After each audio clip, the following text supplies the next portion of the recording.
All right. Let me see this. We are live. We're back. We are back. Yes, people. As one of my favorite YouTubers say, we are good. What a weekend of fights. What a weekend of pugilism. Um, Unreal. We had Usyk versus Chisora. We had the UFC as well, which was really good in the end. We had Inoue versus Maloney. We had Gervonta Davis versus Leo Santa Cruz. And we had Deontay Wilder come out and again speak, but this time in a much on a much larger scale and a more lengthy instance. So yeah, I mean, hopefully I'll have my co-host on here when he's ready. And we're gonna chop it up about that. But man, what a night of boxing it was. Truly special. Really special. I reckon the Gervonta fight that was really good. That kind of broke down the barriers on the whole COVID thing because it looked pretty safe.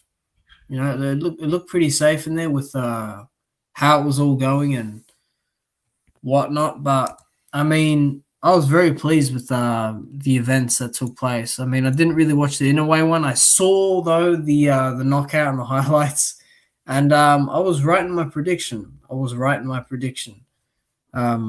couldn't have been more right. So at least with that one, I could kind of look at that one objectively and be like, yeah, I think that the whole style matchup and the skill set and just that division alone, Inoue's got to move up, man. That boy's gonna move up. He has to move up. The monster's got to go to featherweight or some shit.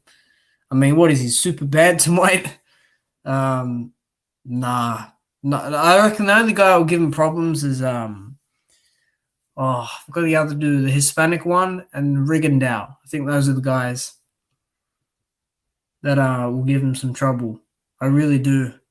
But yeah, I mean that was a nothing fight. Really, I only went for 7 rounds. I'm just not that high up on Inoue, you know. But I think he's like 20-0 now or something. So I mean, good for him. I can only congratulate him. But yeah, I mean, Usyk Chisora, man, that was a little disappointing. I was so sure Chisora was gonna win, but I did get my prediction right in terms of what's up, Mr. Shelton. What's up? I saw your video, man. Good stuff on there. The champ spoke, which we will talk about very soon. I'm sure quite a few people are waiting for me to speak on it, but yeah, I mean, look, dude, Chisora just had to come in shape, and he didn't come in shape. He was gassing after like 3 rounds, Deshaun Thompson, salute to you. They're saying Wild Duck AJ because he chose to rematch Fury instead of taking more money to fight AJ. No, because the DAZN, if you're talking about DAZN, that wasn't for AJ because it was for Brazil first, then AJ. So he was never really off, apart from in 2018, he was never actually offered an AJ fight. He was offered Brazil in front of AJ. But that's a fucking mandatory, guys. You got to understand. That's a mandatory. You have to do it or else you get stripped. It's that simple. But I feel like Chisora, he won those first 3 rounds. And after that, it's probably hard to give him more than 2 rounds because he just gassed, man. He just let Usyk beat him, in my opinion. He was trying to slip too many shots. I thought his corner was bad. I didn't know about his corner, man. And Joshua was looking at that fight thinking,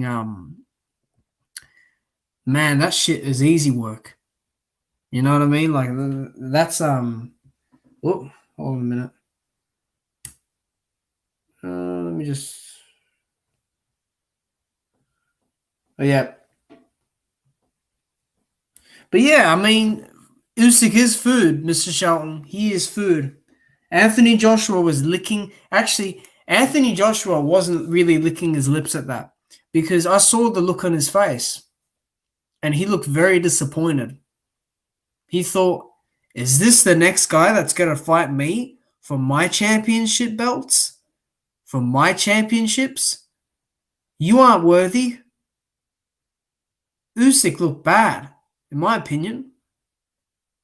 And he has no power at this weight. This confirmed it. But the Witherspoon fight, dude, Usyk's last two opponents, 3 losses, 9 losses. That's ridiculous. But I commend Chisora. He never gave up and he didn't quit. He recovered. But dude, like, oh man. AJ, I reckon that I've always thought that is like, apart from Wilder, Joshua's the worst matchup for Usyk because Joshua can now do it all. He's just very well skilled. He's more skilled than Usyk.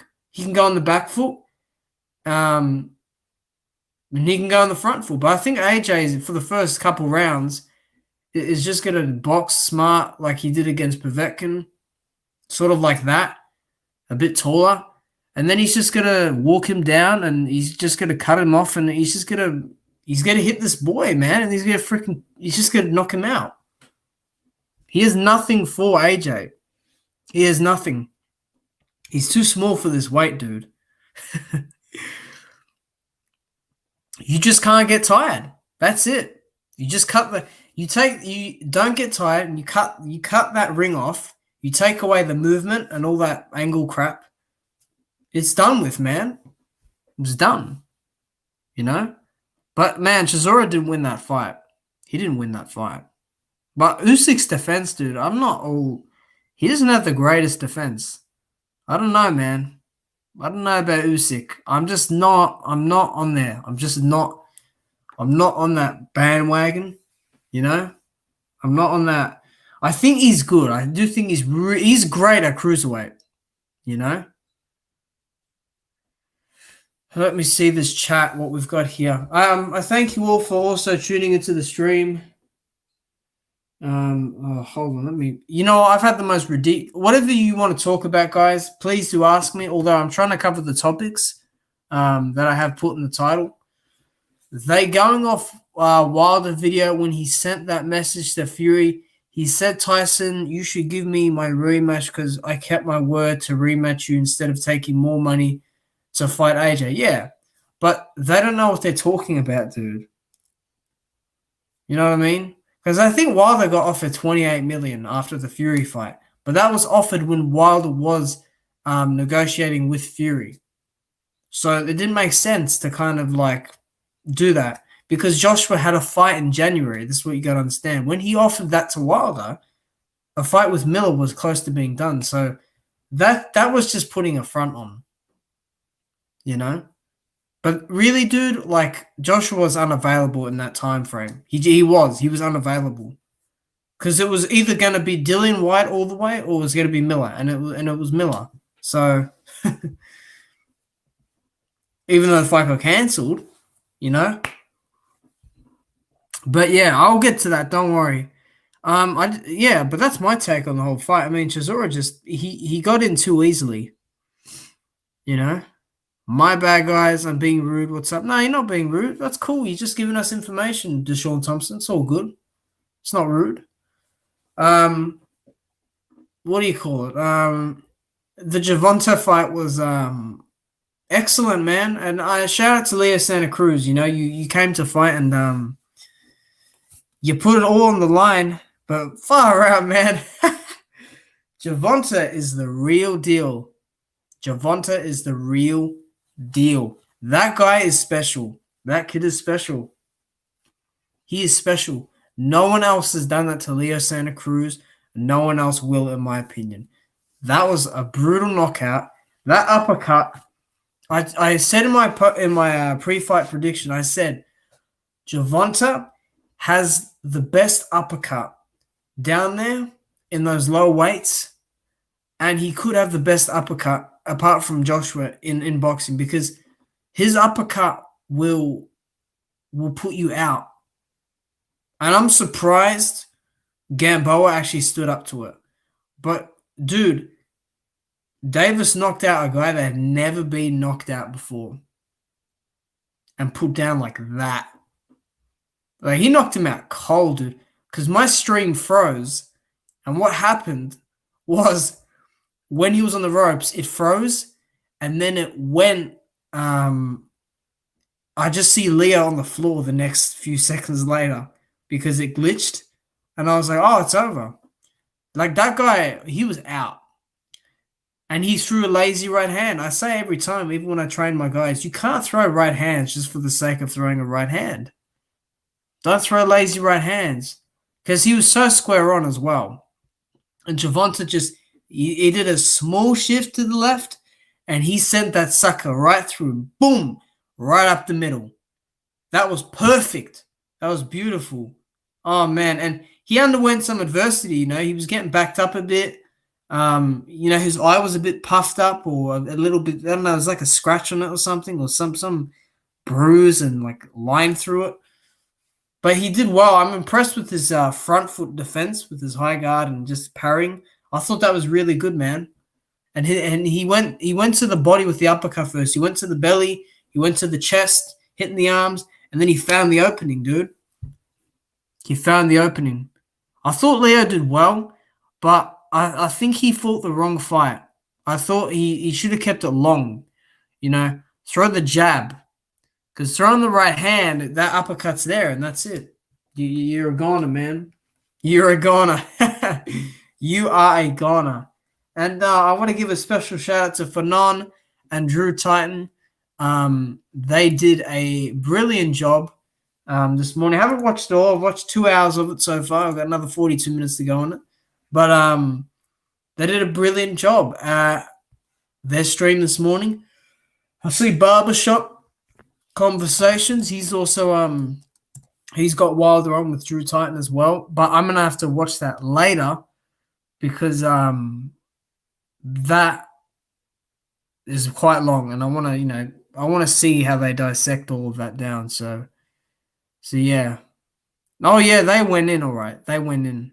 I mean, I've watched 2 hours and 5 minutes of it, so I'm gonna watch the rest of the 30 so minutes of it. But yeah, I mean, I love the boxing, man. It was fabulous, I really do. And Gervonta should be in the pound for pound top 10. Excuse me, I'm just having a drink. It's quite warm today. It is quite warm today, so I need to get my fluids in. I need to get hydrated, man. I need to get hydrated. But I was yeah, I mean, I was impressed with the crowd in Texas, San Antonio. I thought that was good, man. I didn't like Floyd Mayweather hanging around there. I thought that was weird, man. I thought, man, you just hang on to these fighters too much. You got to give them space. Got to stop talking crap, I reckon. Oh, dear me. Oh, my God. Hold on a minute. I got to see what this person's commented here. Oh, all right, everyone's commenting. I made a video about an MMA fight that happened 2 years ago. The people still commenting on it and complaining about it. It's ridiculous. Home of the Dallas Cowboys. Yeah, man. That you want to fight, come to Dallas. I reckon the fans are great there. They love Errol Spence there, though. Woo! Errol's a superstar there. Errol's a superstar over there. I can't wait to see Errol fight next, man. Man! Errol Spence. I am a fan, an official fan. Have been for a while, man. Now, far out Errol. Errol is something else, dude. Errol is the truth. Errol is the truth. Errol, I love how when he fought Sean Porter, he fought Sean Porter, and the way he just walked towards Sean and on the shorts, it just said truth. I thought, that is the truth walking in that ring. That's truth. There is nothing more true about Errol Spence in that ring, man. Nothing more true. Jeez, man. That guy he can box, and he can fight. Man, he is skilled. I can't wait for his fight with Danny Garcia. Danny Garcia is so good as well. He didn't look great in his last fight, but he beat Ivan. You know, he beat Ivan Redcash, you know. If there's one person I love more than Wilder, it's EJ. Yeah, man, people love EJ. You know, people love EJ. He's so popular in Texas. Like, he's from there, you know. And the way he's come back from that car crash, my goodness, that is something else. He is a warrior, that guy. He is a warrior. I'm telling you. He is, I don't know, man. I sound like a fanboy. I just can't wait to see him fight. It's a new style in front of him. They're going to have a crowd, I think. I'm pretty certain they'll have a crowd there. I'm pretty sure.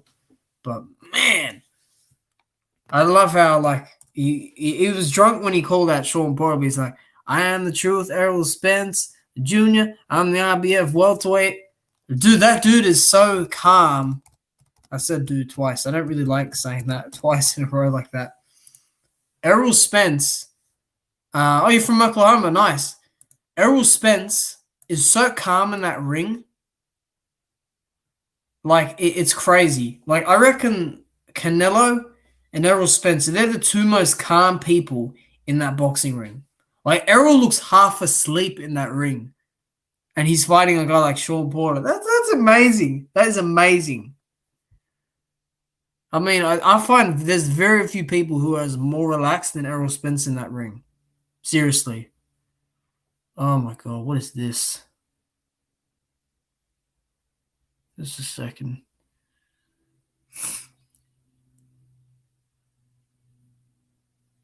All right, excellent. Cool. That's good. Dun, dun, dun, dun, dun. So, yeah, man, I mean, Errol's gonna he's gonna be focused for this fight, though. He really does. I think when he throws the jab, he's got to be careful because Danny's just really good at coming over the top with the left hook, and he times it really well. The overhand right, I don't think he'll have much success. I think Errol can just block it alone. He'll have to step out of the way. He'll have to kind of make sure he can't throw it. I think on the inside, though, Danny's good, but he's nowhere near as good as EJ, in my opinion. EJ just can't, like, come out of the inside with his chin up because I've seen him do it just a couple of times with Sean, and with a guy like Danny, you can't do that because Danny's just that sharp, man. Danny is that good. Yeah, it's like a video game. Like, I can't explain it. It's a surreal moment when he steps in that ring. It is, man, because he's like, his presence, like, he's not a guy that talks a lot. He's pretty quiet. He's like very within himself. But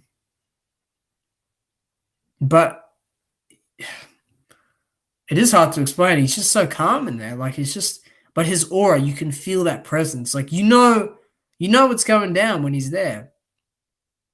Like, he's smiling. He's smiling when he's getting his name announced. He's like, it's just another day in the office with Errol, man. It's another day in the office. But he gives so many people problems, I'm telling you. I think Danny's got a really good chance at winning. I just think Errol is better in every area. In counterpunching, I don't think he's better, but he's a good counterpuncher. You know? He is the truth. Truth Errol Spence Jr. I was watching a bit of that Porter fight, and he maneuvered so well, and he made Porter miss a ton.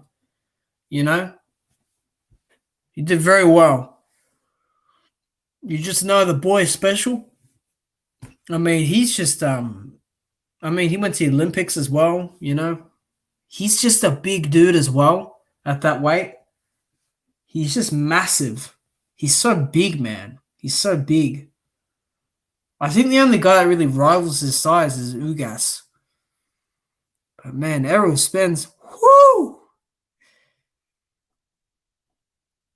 Lord, if EJ fight Crawford in Texas and win, I'm a loser. I think he'll beat Crawford.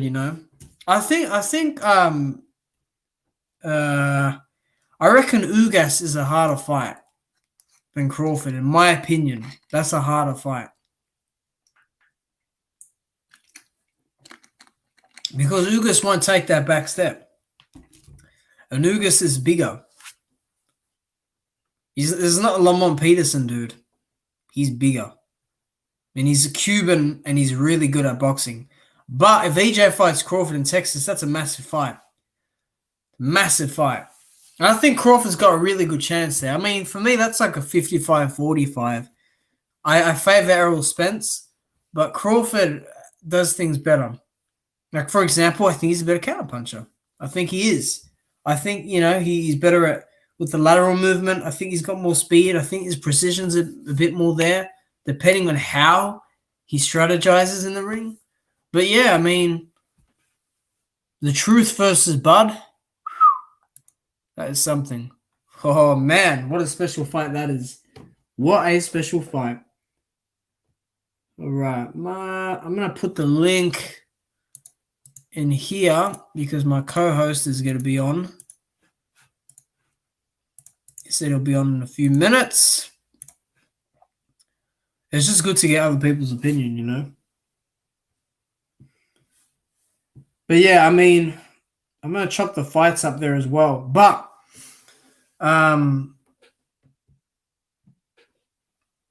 yeah, Oh, hold on. When did I get this?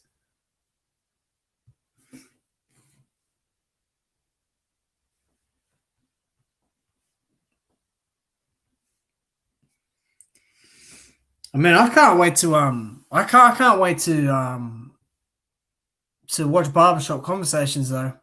Man, I'm promoting everyone today. I'm promoting every channel today. Man, we've been going for 24 minutes. Let's get the likes up as well. StreamYard's been all right, to be fair. It has been all right. But yeah, I've talked about freaking Errol Spence, which is crazy. I mean, that is madness. Can't wait to see him fight, man. Cannot wait. Let me get my drink. We got Tyrone, Devin Haney next week. Fuck Devin Haney. I don't like that. Champ. What's going on, man? Not much, man. Just come back from a crazy, crazy weekend of boxing. So, yeah, you enjoy it? Yeah, man. The Tank card was definitely better than I expected. I mean, if everybody's getting KO'd, I mean, that's my type of night. I thought Regis Prograis did pretty good. I know the opponent was a Mayweather fighter, was pretty untested, but he took care of him. Diego Magdaleno is pretty much a journeyman now. Feel sorry for him. Mario Barrios was in with an overmatched opponent, I think. I don't think Ryan Carl was giving work, but he's not on the same level. And Tank, I thought, fought the best Santa Cruz that I've seen recently in that first 5 rounds. Nobody can say that there was something wrong with Santa Cruz unless they saw something different. I don't know, but Santa Cruz looked really sharp for me, and he was taking a lot of hits, and he was giving them back. I think what let him down was just sort of not being on the same level skill wise, and his power, which was the big issue. He didn't really have anything to deter Tank too much, to have him worry about. So whenever Tank hit him, he felt it. But I felt that right towards the end of that round 6, he had him hurt before that left uppercut. Yeah, Gervonta did really good. I expected him to actually. I expected him to be more in and out, not in and out, but on the outside a bit too much. Yeah, he came forward, and I feel like he did take a bit too, because you gotta say, like, he went through some adversity in terms of just the eye. Like, I'm sure it was nothing, but Yeah, it's something new. And it's a good learning experience for Tank. But I was impressed with how he was just able to walk forward and take the shots, because that's something new I've seen. The higher guarding and just catching and parrying and taking it, implementing yeah, that new area of skill to your arsenal. I thought Leo did a really good job. I really do. I thought I don't think he got respect with power. I just think he got respect with, you can throw at me, but I'm going to throw it back at you. yeah, And like I'm going to the end with this. And he did go to the end because he got knocked out and he threw a lazy right hand.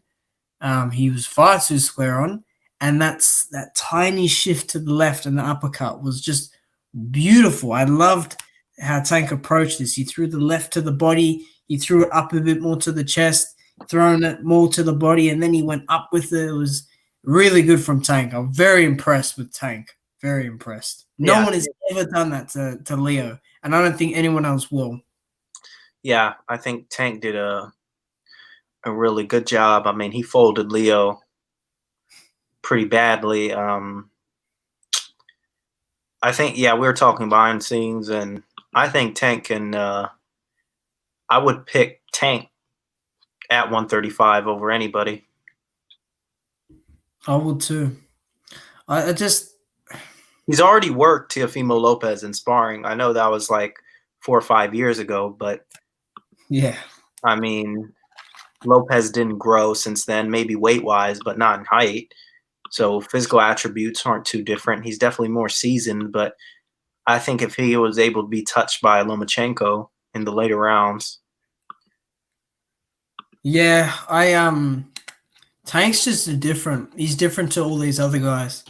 I I don't think know who he's going to fight next. It's a bit early to tell because the yeah. fight just happened yesterday. But oh man, I really don't. Even with Ryan Garcia just talking, I truly don't believe he would want that fight.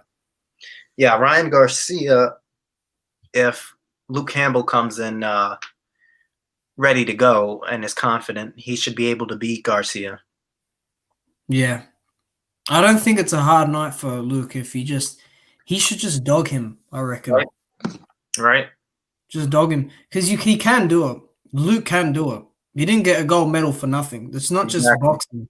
You got to get down and just hit this boy to the body, man. Hit him in that jaw because his mouth is always open. Just take advantage of those little things, and you'll win. You just got to believe. Just believe. Yeah, that's his main thing.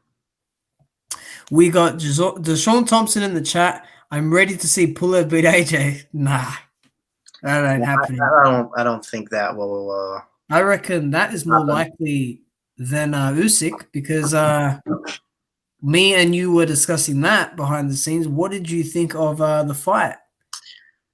I was disappointed in Chisora's conditioning.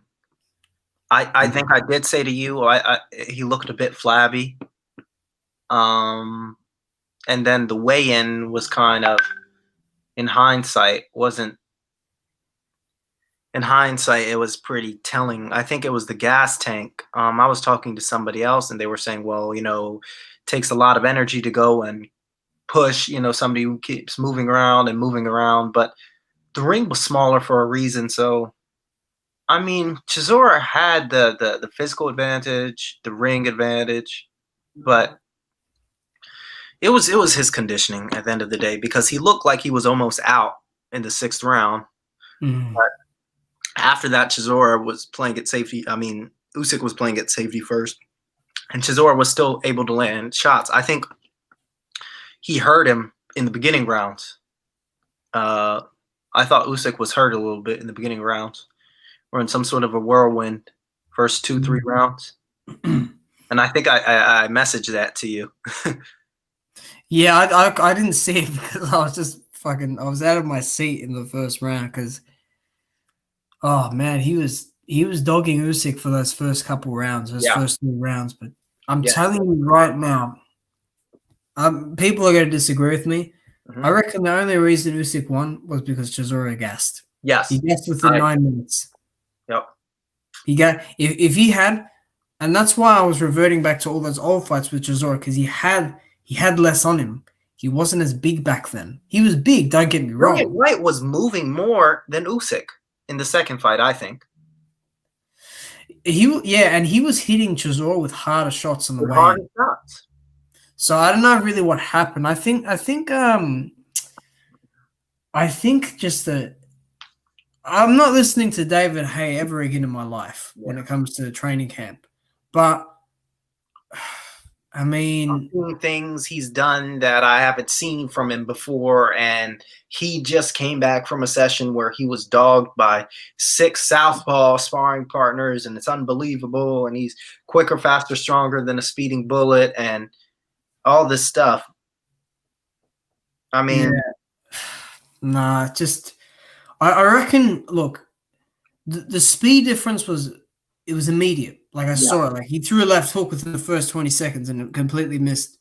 But he was smart because he was smart in terms of just holding and hitting, like within the rules. Yeah. I thought Usyk was really complaining. Like he didn't like that at all. And he was even on the break, like, when Usyk let go, without the ref even stepping in, he hit him and then he looks at the ref and it's like, I said you would be in a fight. I was right about it. Like he got put in a fight, but Chisora got tired, man.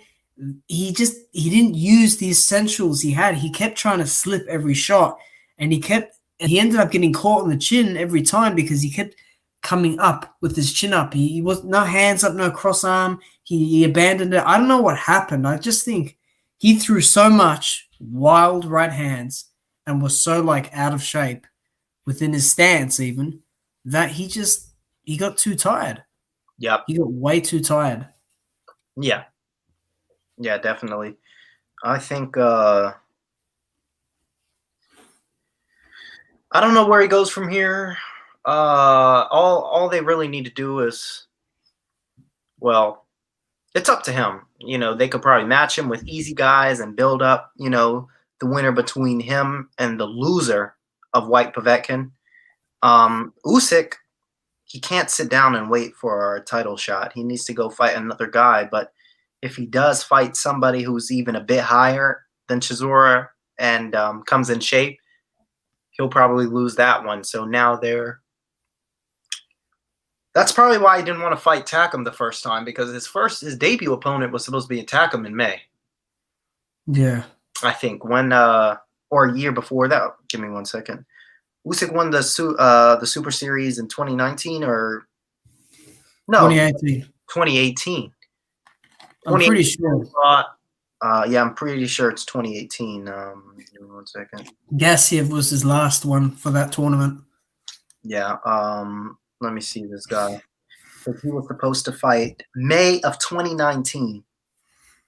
Yeah. May of last year, not this year. May of last year, he was supposed to fight Takam. No.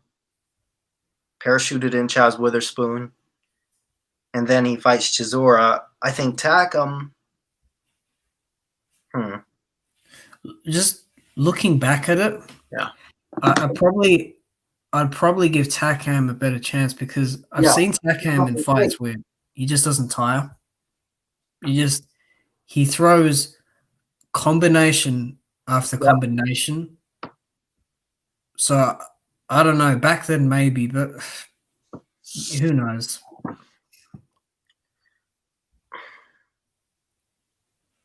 Yeah, I think it's gonna have a rough time with anybody in the top tier. Yeah, Joshua was at the fight. I don't know if you saw, but yeah, I saw the look on his face during and after the fight, and I thought that look to me was like is that who is a threat to me? Is this the person that wants to challenge me for my championships? Yeah. That, my friend, is food. He has absolutely nothing for Joshua. at all. Yeah. Because Joshua looks at that, he's like, right, if someone 6'1" is going to do that to you, who's out of shape, imagine what I'm going to do with my training camp. Yeah. Not really ever being out of shape, but maybe for the first Ruiz Yep. fight, he was way too big for that one. But I reinvented myself from this rematch. If I beat Pulev, that's even better. I'm telling you, like, it just, to me, there were spots in that fight where I thought, because you gotta understand, Chisora was changing his stance and he was fighting Yeah, he southpaw. was. I've never seen him really do that, apart from those fights in Germany he had where he fought some low level competition after Fury beat him. Usyk was getting out jabbed by a brawler. Just Switching one stance. second. Yeah. I'm gonna go piss, and I'll be back in like a minute. Oh, good. I'll just continue. Yep. Let me see this chat real quick. I just muted myself. Man, where is Fury? This dude been missing for 29 hours. Normally he'd be all on Instagram. I will address that very soon, Deshaun Thompson. Shout out to Deshaun Thompson, man. Are you a mod? I gotta check if you're a mod on my channel. Let me check if you're a mod. I'm sure you're a mod.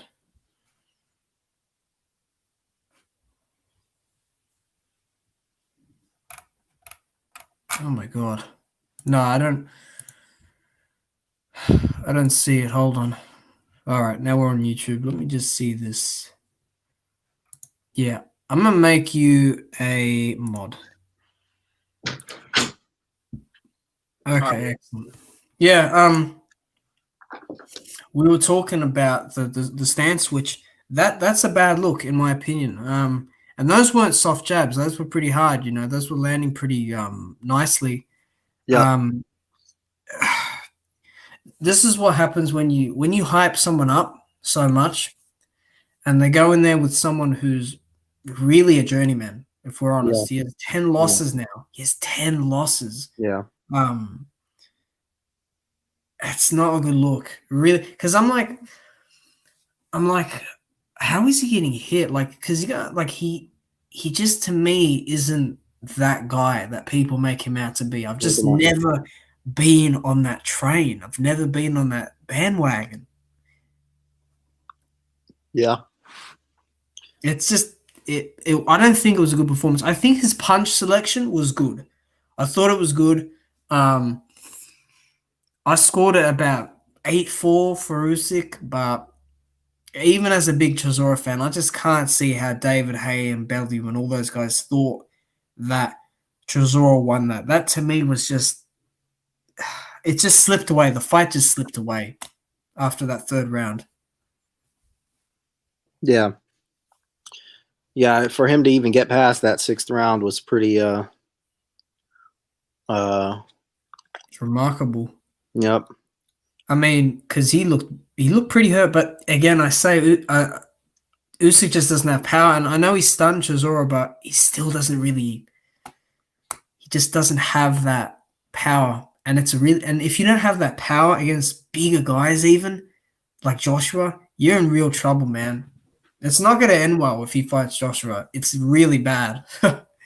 Oh no, I reckon he's going to fight Caballero next. Just take that fight. Don't fight anyone else. Just fight Caballero for Usyk. Yeah, Caballero is for me. He is just complete garbage. Well, not complete garbage, but he is. What has he done? You know, other stream we did. You're like, he's so effing shit. You go. Yeah. This guy, like, people talk about him. I mean, he's sort of like a less, like, not as wide as Frosty the Snowman, but still kind of built like him. He's like, imagine a stick full of donuts just stacked on top of each other. That's Ajit. And like, I don't even know where the muscle mass is on this guy at all. See, this is the thing as well. Like with people saying like, if he could fight Fury in December, how? He's not in shape. He's not in shape. He's never in shape, this guy. I'm just kind of confused as to his, like, this guy just has rolls upon rolls upon rolls. Oh man, he's still ranked in that top 15, eh? Now, obviously we have that, and we can if you want to talk about a certain topic, please do let me know because even though I've titled it and everything, we can just go wherever we want with the conversation. But yesterday we got some big news from a certain other individual, and I woke up, because I was like thinking, damn, I gotta get up at like 4 a.m. for the fight, but I actually had to I got up later because the time wasn't later for me. So it was like 7 a.m. in the morning I got up and I opened my Twitter and the first thing I see, it's just the first thing I see when I open it on Twitter is just Wilder. And I just see this video and I shake my head and I'm like, oh, I need to get my earphones. And oh man, I mean, out of nowhere, he's come out and he's dropped it on us. What were your thoughts when you saw that on Twitter? I mean, not too much. Just listen to what he had to say, and it's definitely interesting. I mean, a lot of the points he was bringing up were the same points my friend, who's a complete decaf, was bringing up the night of that fight. I mean, even other people that I know Stormy B-Man said he was one of the first people I heard from the beginning say that he was drugged. I mean, the guy, he said that he was fine when he was smashing the mitts. He said he was about to put a hole through the mitts. And then all of a sudden he drank something and he just felt just totally gone. That and the gloves, it's very obvious that the guy was tampering with his gloves, and the way he talked about how he has dents in his head and stuff like that. Name me a Wilder opponent that has said they have dents in their head. Fury doesn't even punch a quarter as hard as Wilder, not even 10%. But all of a sudden he's putting dents in guys' heads. It was just ridiculous. It was just ridiculous. I think Wilder was doing, just for him coming out, he didn't even need to do that. So for him to put it most of this stuff out on Front Street now was great to see. I mean, I was in the chat and the mods on 78's channel were doing God's work. I mean, there were a few trolls getting in there. And I had to go through my YouTube recommended list just today. And I had to do not recommend to so many channels who are just going to make up lies, because I told you these guys believed Miguel Cotto when he said it. So why don't they believe Wilder? Not when it was caught that Margarito was doing it. This was when it was speculation. They believed him immediately. And he didn't even have as much evidence as Wilder has now, as far as out front. Yep. That was great what you said there. That was really good. Just excuse me for my pauses because I'm having a drink beside me with my water. But I will say this: it's extremely brave of him to have come out because he knew he'd get backlash. And what did Cotto do to Margarito in the rematch? He stopped him. Yep. He beat his ass. He beat him.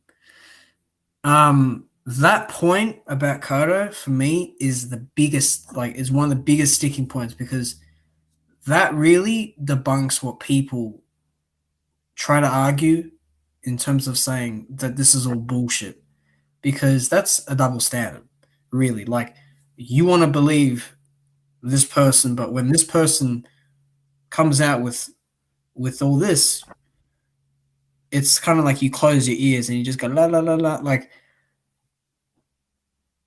it's pretty bad. I don't know. Like, you told me yesterday, I think, or today, I forgot when it was, but how you had to unrecommend. Yep. I'm unrecommended. This is the first time I had to do it. I just unrecommended everybody, so I don't even see them pop up in my feed. Anybody who says something about crazy or this and that, I just unrecommended them because they never once in their videos, even before all this, have said why Wilder was wrong. They said, "Oh, it's just conspiracy." Okay, why is it conspiracy? Can you prove to me that he didn't cheat? Prove to me that he didn't cheat. We can prove that he's a cheater, but you can't prove that he isn't a cheater. Yep, exactly. Let me just see this. I told you there was a comment this morning that I got. How many? 11 hours ago, I got it. Sorry. Now, I have been slaughtering people on Twitter. Before I went to bed last night, I was slaughtering people on Twitter. And someone said to me that, because we got to touch on a few points. Yep. Someone said to me that Big and Bad Wilder got stopped by Fury. It's conspiracy, and he made an excuse. And I said, okay, can you find me the audio of the excuse? And he said, he was literally quoted. And then I said, well, how come this quote is different to this quote? Clearly, there's 5 media outlets that have misquoted the original quote. So what are we looking at? And then he said, and then I asked him, did the gloves look normal? And he said, yes, they looked normal. They looked well damn normal, he said, from the first fight to the second fight. And then guess who I got into a little bit of a tussle with? I got into a little bit of a tussle with Mr. Sam Jones, Joe Joyce's manager, on Twitter. We didn't really have an argument, but he came out saying, actually, let me bring his Twitter up right now. I'm sure you've seen Sam Jones. You know who Sam Jones is? Yeah, I know Sam Jones. Joe Joyce is, what's it called? Was he saying crazy stuff, or what was he saying? This is what he said. Okay. And he was on IFL. Did you watch the videos that you then unrecommended, or did you just? No, I just knew where those people were coming from. So the same way they assumed it's a conspiracy, the same way I assumed what they were going to talk about. So yeah. What did he say? Can you screen share it or something? I'll go on his Twitter. Okay, if you can screen share that, or I'll just go on it now. Did he say something interesting, or? No, this is what he said. Okay. He said, it's actually sad to see Wilder lose the plot like this. That beating has really mentally scarred him, and to call Mark Breland disloyal is staggering. And then what else did he say? Oh, he said something else really stupid. I went in on him for it. Oh, I went in bad. Because I don't have a problem with Sam. But Sam is full of shit. That confirmed to me he's full of shit. Yeah. Oh, where's the tweet? I gotta freaking I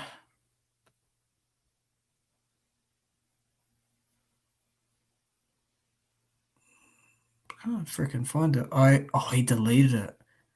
Yep. Did he not? Oh, look, Billy Joe said something. What a bell end. Your heart was taken, and it's in the UK. He spelled heart wrong. He spelled it HART. It was taken the moment you bounced the butterfly chicken off his head in Nando's. That's what Sam replied with. He said it's absolutely crazy what Wilder said when he's replying to the video. And then he said, Sam Jones said he's deleted that. Fuck, I knew he deleted it. That's why he didn't reply to me. He said that if Wilder really believes he was cheated, then he should sack Joey Diaz. And I said to him, Sam, you have no idea what you were talking about. This is what I roughly said. The one that was supposed to check the gloves, right? Or was it? No, I'm getting to that. I said, first of all, his name is Jay Diaz, not Joey Diaz. So you don't even know what the fuck you're talking about. Second of all, he did check the gloves. Okay. But what? If Jay got fired, Jay got fired. I don't care. Yeah. I don't care if Mark got fired. None of you even had anything to say. nice about Mark for the 6 years that Wilder's been put on TV. When he was fighting in 2014, even you had nothing to say about Mark. Now all of a sudden you have something to say. And Mark from the beginning didn't even have to let Mark. Well, not Mark. Jay. Jay was the reason that Wilder even started boxing. I mean, granted, okay, I do agree that if he was fired, he was fired. It's up to Wilder. But why are people protecting Mark Breland as if he's 2? No, he was brought in after Jay had taught him, the basics. He can only go so far. But Jay could even say, oh, well, I don't want a second trainer. I don't want a co-trainer. I could be the head trainer. And it could have went down like that. But he didn't. From what I've seen with Jay, the only thing Jay wanted to do, he's never. When has Jay ever criticized Deontay? I've wants the best for him. I've not seen it. He always wanted the best for him. So I don't think Jay is really a yes man like people make him out to be, because I've seen videos where like he said even if Deontay is tired from what he's been doing outside of the gym, he's got to do sparring today and he's got to do it hard. There's no soft sparring. We're turning the heaters on to replicate fight night, or he's got to be doing this many rounds in the heavy bag. I've seen him there. So, and Jay discovered Wilder. He brought Wilder up. He got him his pro debut. He put him through many fights so he could build up experience, because Wilder was so inexperienced as an amateur. He didn't have much time throughout that time frame. He didn't have much time to develop too much. So that's why he had so many fights beforehand. Mark Breland was asked by USA Boxing, people that were involved with that, hey, do you want to train this young man in the professionals? And Mark was given that opportunity. So really, Mark was never required. I'm not saying Mark's a bad trainer. I think he's good. But stop trying to protect Mark. Just because he was a world champion before doesn't mean that he has that edge over Jay Diaz. I mean, he does, but that protection from certain fans. I just got to read this comment, and then you can cook on it, Tyrone. Yeah.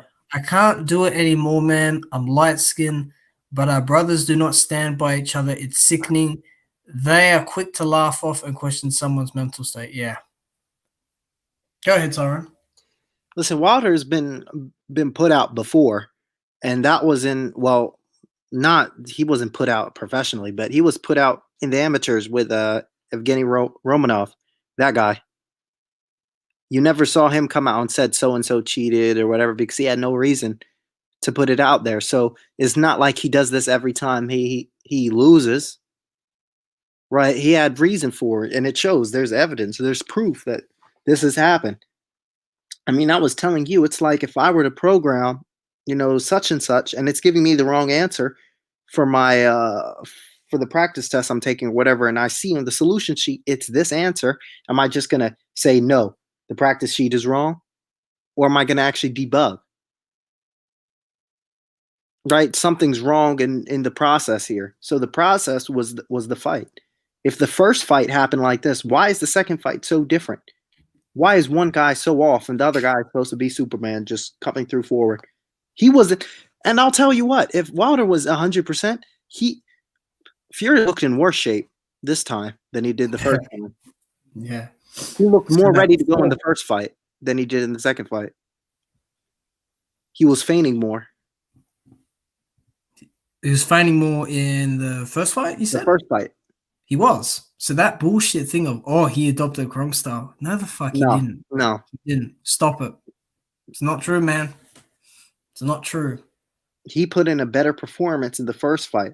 There was just nothing coming back in the second fight, so he was doing what he wanted.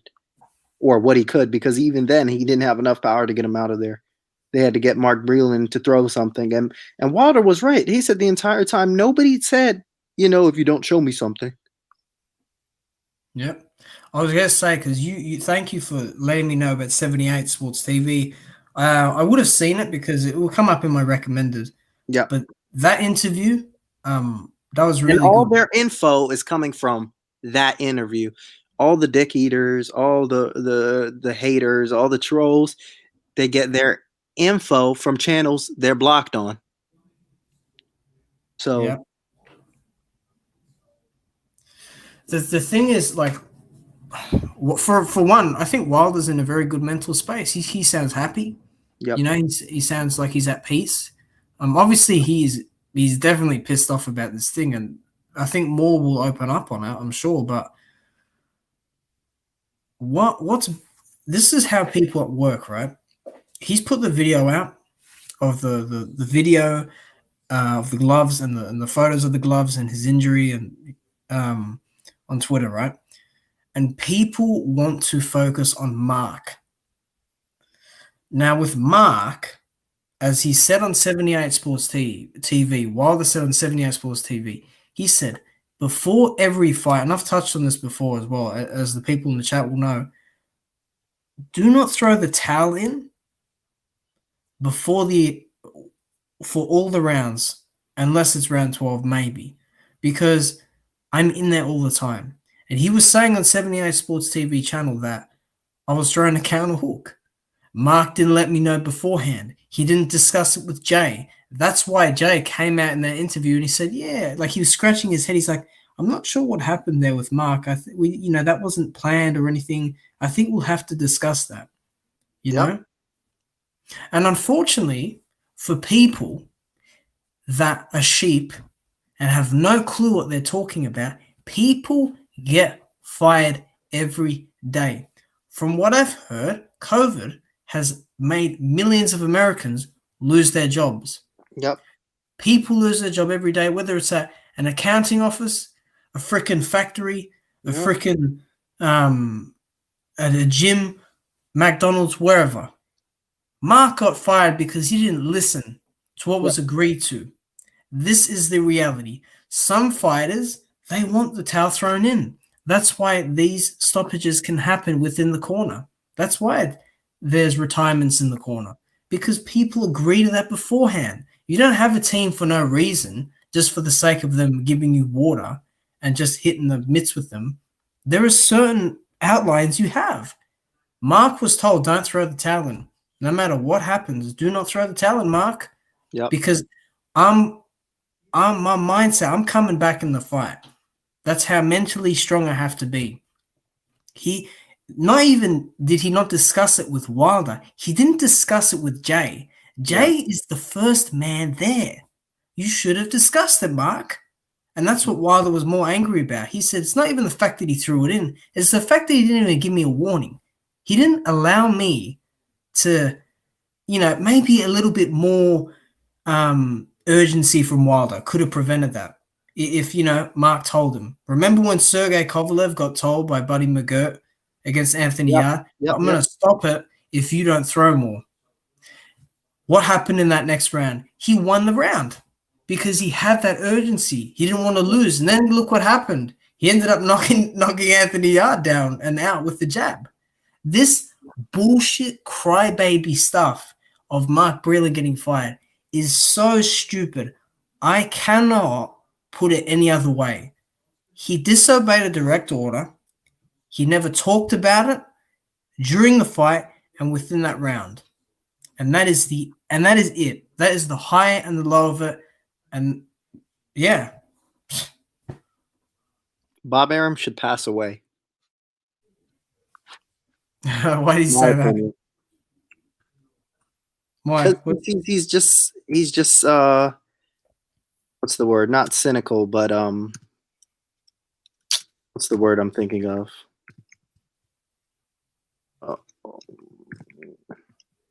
He's just out of it. He doesn't know what's No, go ahead. He doesn't know what's going on, but he talks it from the cameras like he does. And he says things that don't even make sense. He has no idea what he's talking about. Saying that I didn't watch the interview. I read the article instead because I'm not going to give IFL TV the viewership. My view. I'm not going to give you my view. I'm not going to give you my view. Sorry, dude. I'm not going to give you watch time. I'm going to read an article instead. Yep. And he said that he couldn't have cheated. Bob, you've been in fixed fights. You bribed someone in the IBF. you are one of the most crooked people in this sport. Hmm. For you to have the audacity to say that, you've been smoking way too much shit, dude. And honestly, man, Wilder completely shut this contract expiry shit down because he said on 78 Sports TV, he said we've agreed to a date. We all agreed to December. I don't And know he what was the one trying who to do. turned it down, Fury, because there weren't any fans. It Yeah. was your team. Like when I heard that, I thought, yeah, obviously, obviously they agreed. They Yeah, agreed that to. was the word. He's going senile. Yeah, senile. That's it. Senile. Yeah. Kept Because trying you to see, think it's of all it. good on Wilder's side now. Mm-hmm. Because he's agreed. He has all this fucking evidence as well that this guy has cheated him. Yeah. And he gives zero shits what anyone else thinks. And I love that. He's come out and he said what he wanted. And you know what? Fanon this morning, I haven't finished watching the video, but he was with Drew Titan and he was saying, we spoke out on it. We spoke out on it and we were willing to do it even if it turned out to not be true. And we Right. would be humiliated. Yep. That is proud that. All these other channels who want to make rants and like Ultra Tech. No, No that's why I don't like the dude, because he does look like there is a guy that Laws went through an issue with, and Laws exposed like it was so funny. He exposed parts of him hitting the bag. He basically looked like he was like some out of shape bald black dude who barely hit the bag. Ultra Tech looked the exact same way, and he put the video down. Biggest thing I don't like about Ultra Tech is he makes out like he's some boxing aficionado and he's some analyst who can break down fights punch by punch. He's not that smart. When I see Sorry to break it like, to him. yeah, I'd imagine that would be. I would love to have seen that. I'm gonna ask Loz about that, but He took it down immediately. my issue, Getting laughed at. yeah, my thing with Ultra Tech and all these other like Hatman, he did it. You mentioned a couple other channels as well. When you put words out like deluded, and when you put words out like I don't know, you know, people use all these fancy words. I mean, I don't know, man. Like, what else do you want? You've been dying to hear this man speak. He's spoken and he's given the evidence that we've all been talking about for 8 months.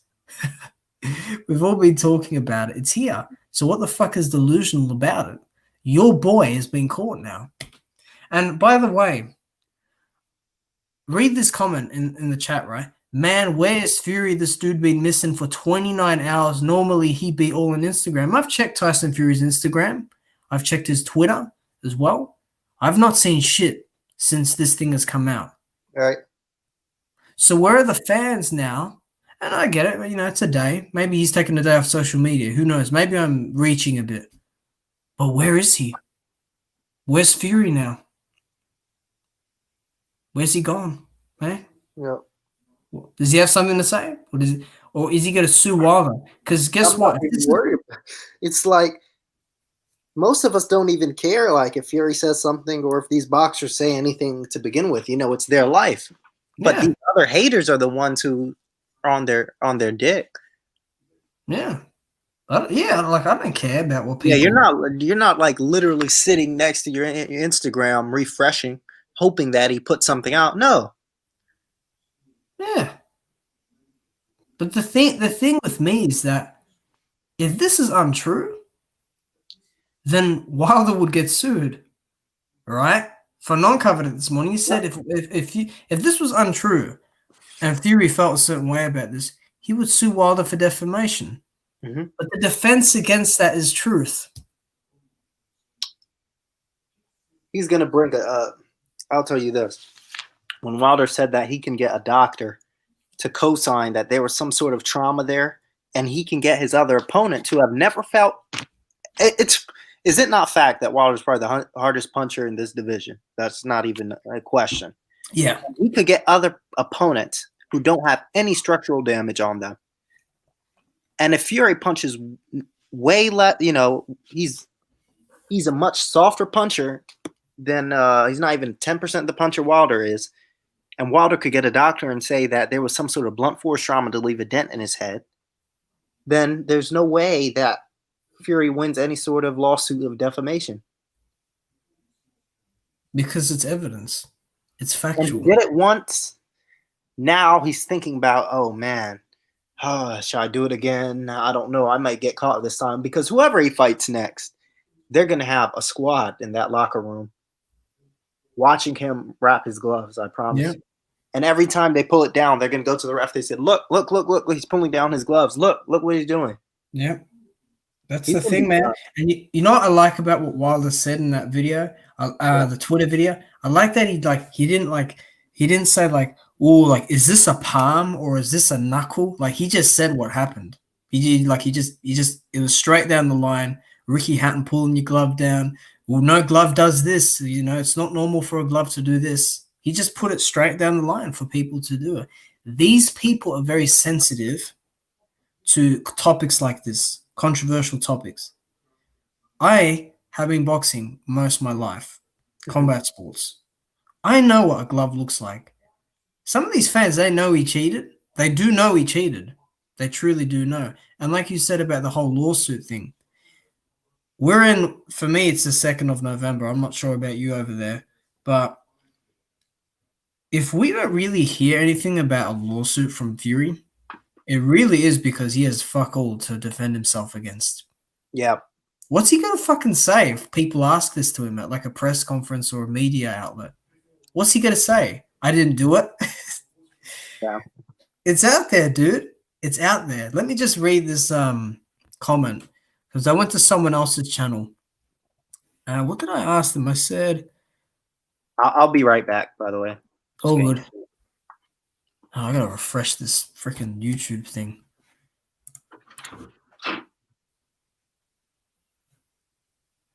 Let me just see this.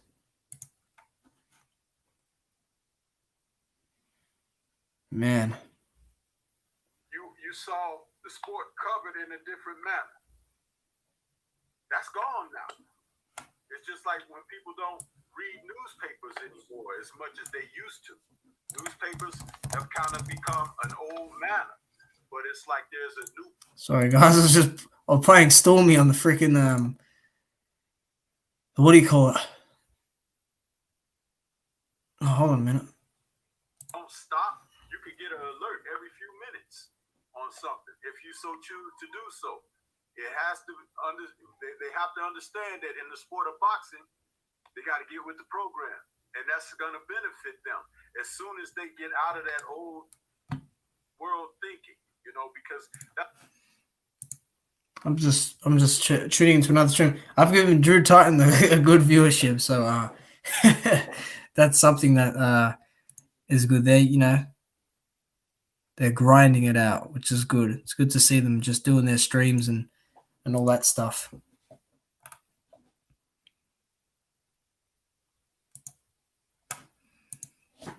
All right. Oh, we got private chat.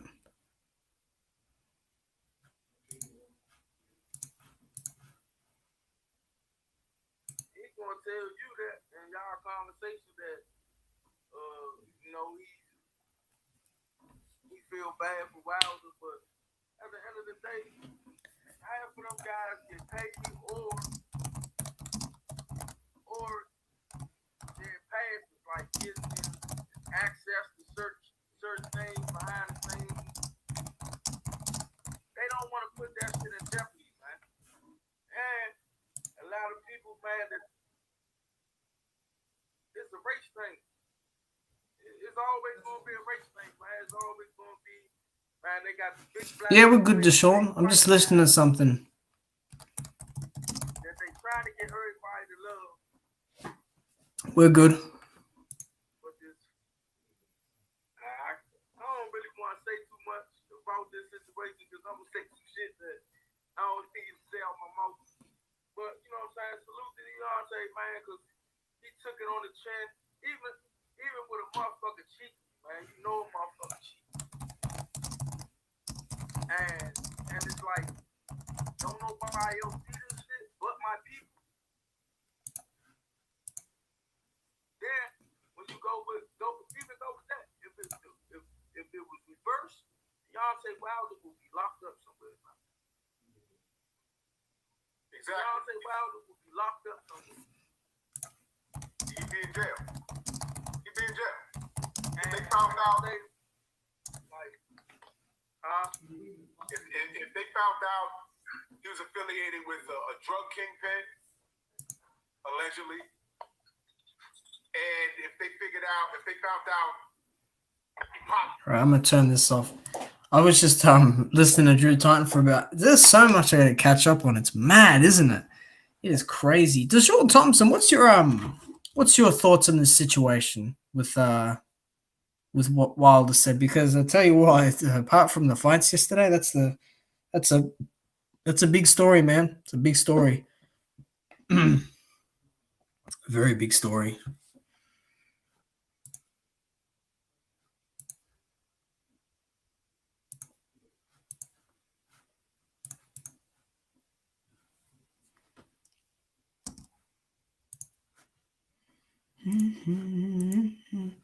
So yeah, me and Tyron were chopping it up just now. He'll be back soon.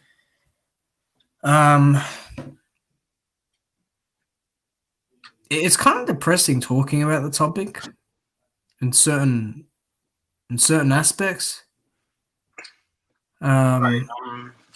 Just came back. Oh, good. Yeah, I was just listening to Drew Titan real quickly. They're talking about the situation as well. There's so many strings we got to catch up on. Yeah.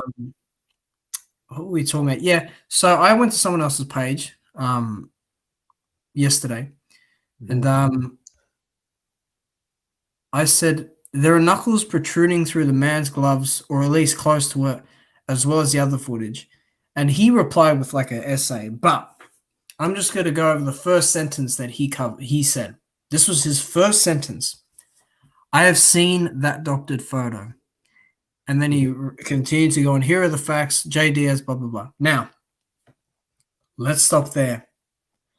I have seen that doctored photo. Yeah. No, the fuck you haven't. What doctored photo? I know. It's time to screen share. It is time to screen share. You see, 95% of these people's arguments, okay, 95% of these people's arguments started with the photo was fake and it was photoshopped. But can you see this, Tyrone? Yeah, I can see it. I just typed this in. All right. I typed this in on Google. Brilliant search engine in case you sheep don't know what it is. This is John Gerazinski. I'm taking the piss out of the name as Fanon did. This is his website. Now let's go to John's website. This is like my 500th video on this. This is Welcome to Las Vegas Photography Digital Image Archive. This archive features images of stock photos of Las Vegas and its surrounding areas, major boxing events, military aircraft, all these things, right? I have a passion for this, and that. So this guy's a professional photographer. Now, let's go to the search bar here, and let's just type in Wilder. This is now a computer class for all you Muppets that believe that this photo was doctored. Who the fuck uses that term anyway? Hey, if you use it, Tyrant, that's no problem. Yeah. I'm just trying to...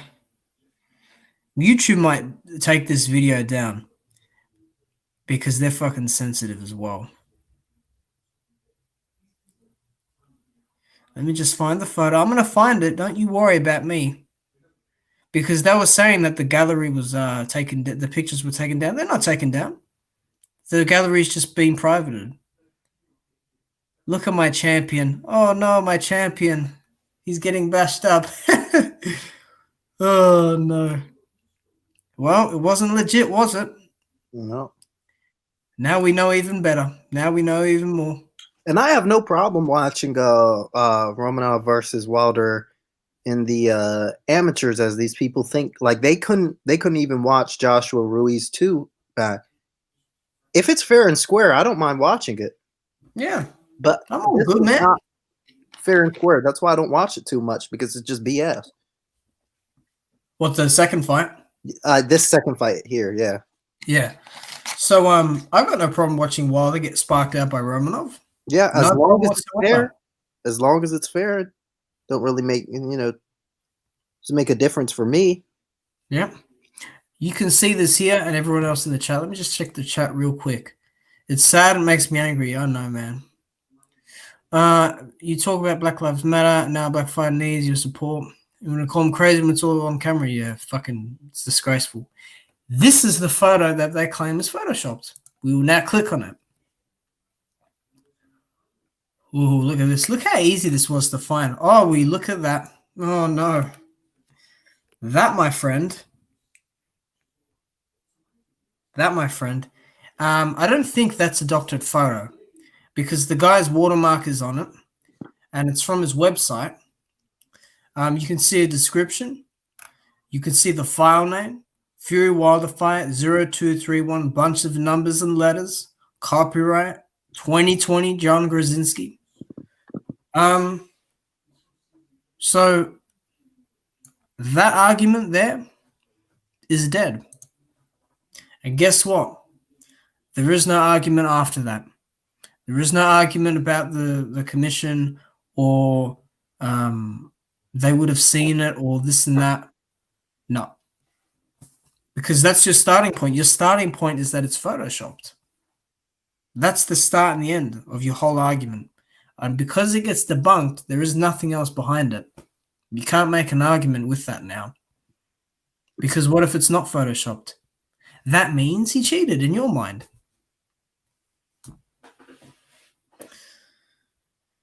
Oh, man. Very disappointing.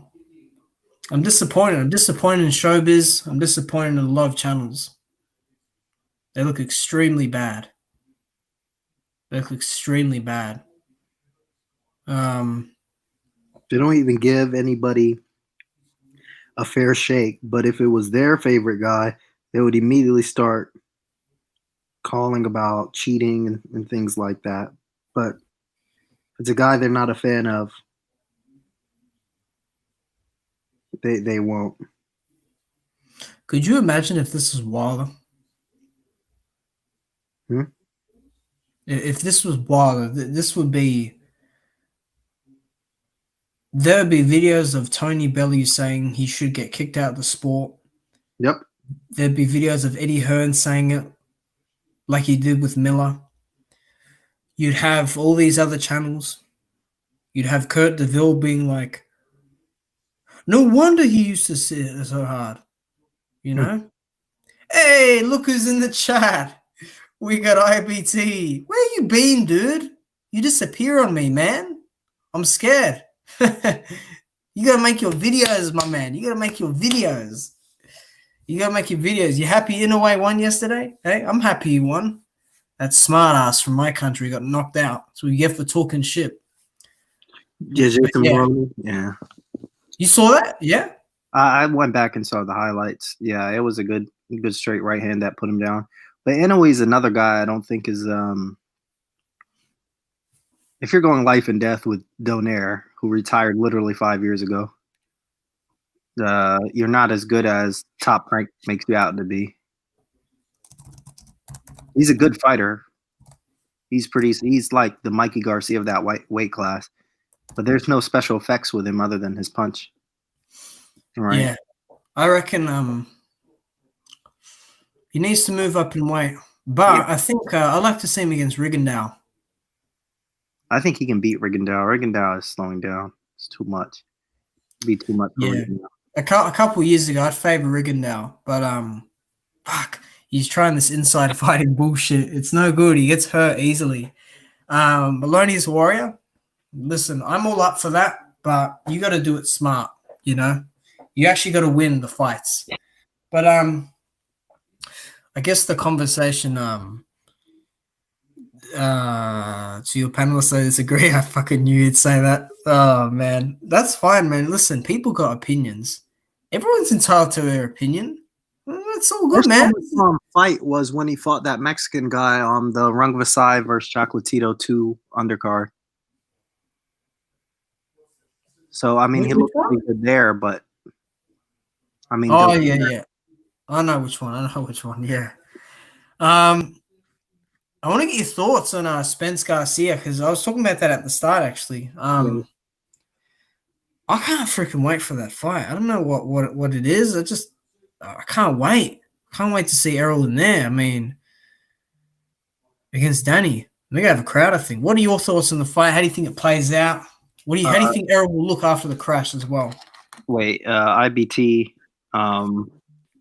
Donaire did retire 5 years ago, and he came out of retirement. Just go to BoxRec. I might be wrong about the year, but it was a while ago. I'll prove it now.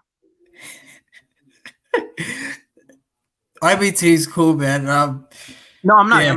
I'm not getting angry with him. But No. It's all good. Yeah, he just always does this. He's always trying to correct me.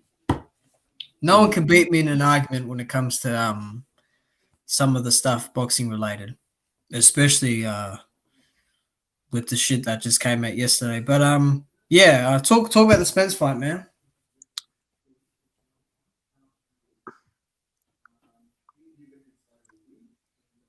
I think you're breaking up there. Spence fight. Yeah. So for the Spence fight, what's it called? I think Errol will probably be too much. I think it will be a tough fight, you know, when it as far as it lasts. But then he'll probably take him into. He'll probably break him down. Just match up the date, right? Immortal. So Magdaleno, 2016. Then go after that fight and ask, right? Then right around 2016, right after that fight, Donaire retired. Then he came out of retirement again after a couple of months because he changed his mind. And to move up in weight, right? To fight some knockover job. Then Frampton. And then Burnett, who literally did his back. That was the only reason Burnett lost that fight and retired afterwards. It's true. At 118. So we stepped back down 2 weight classes.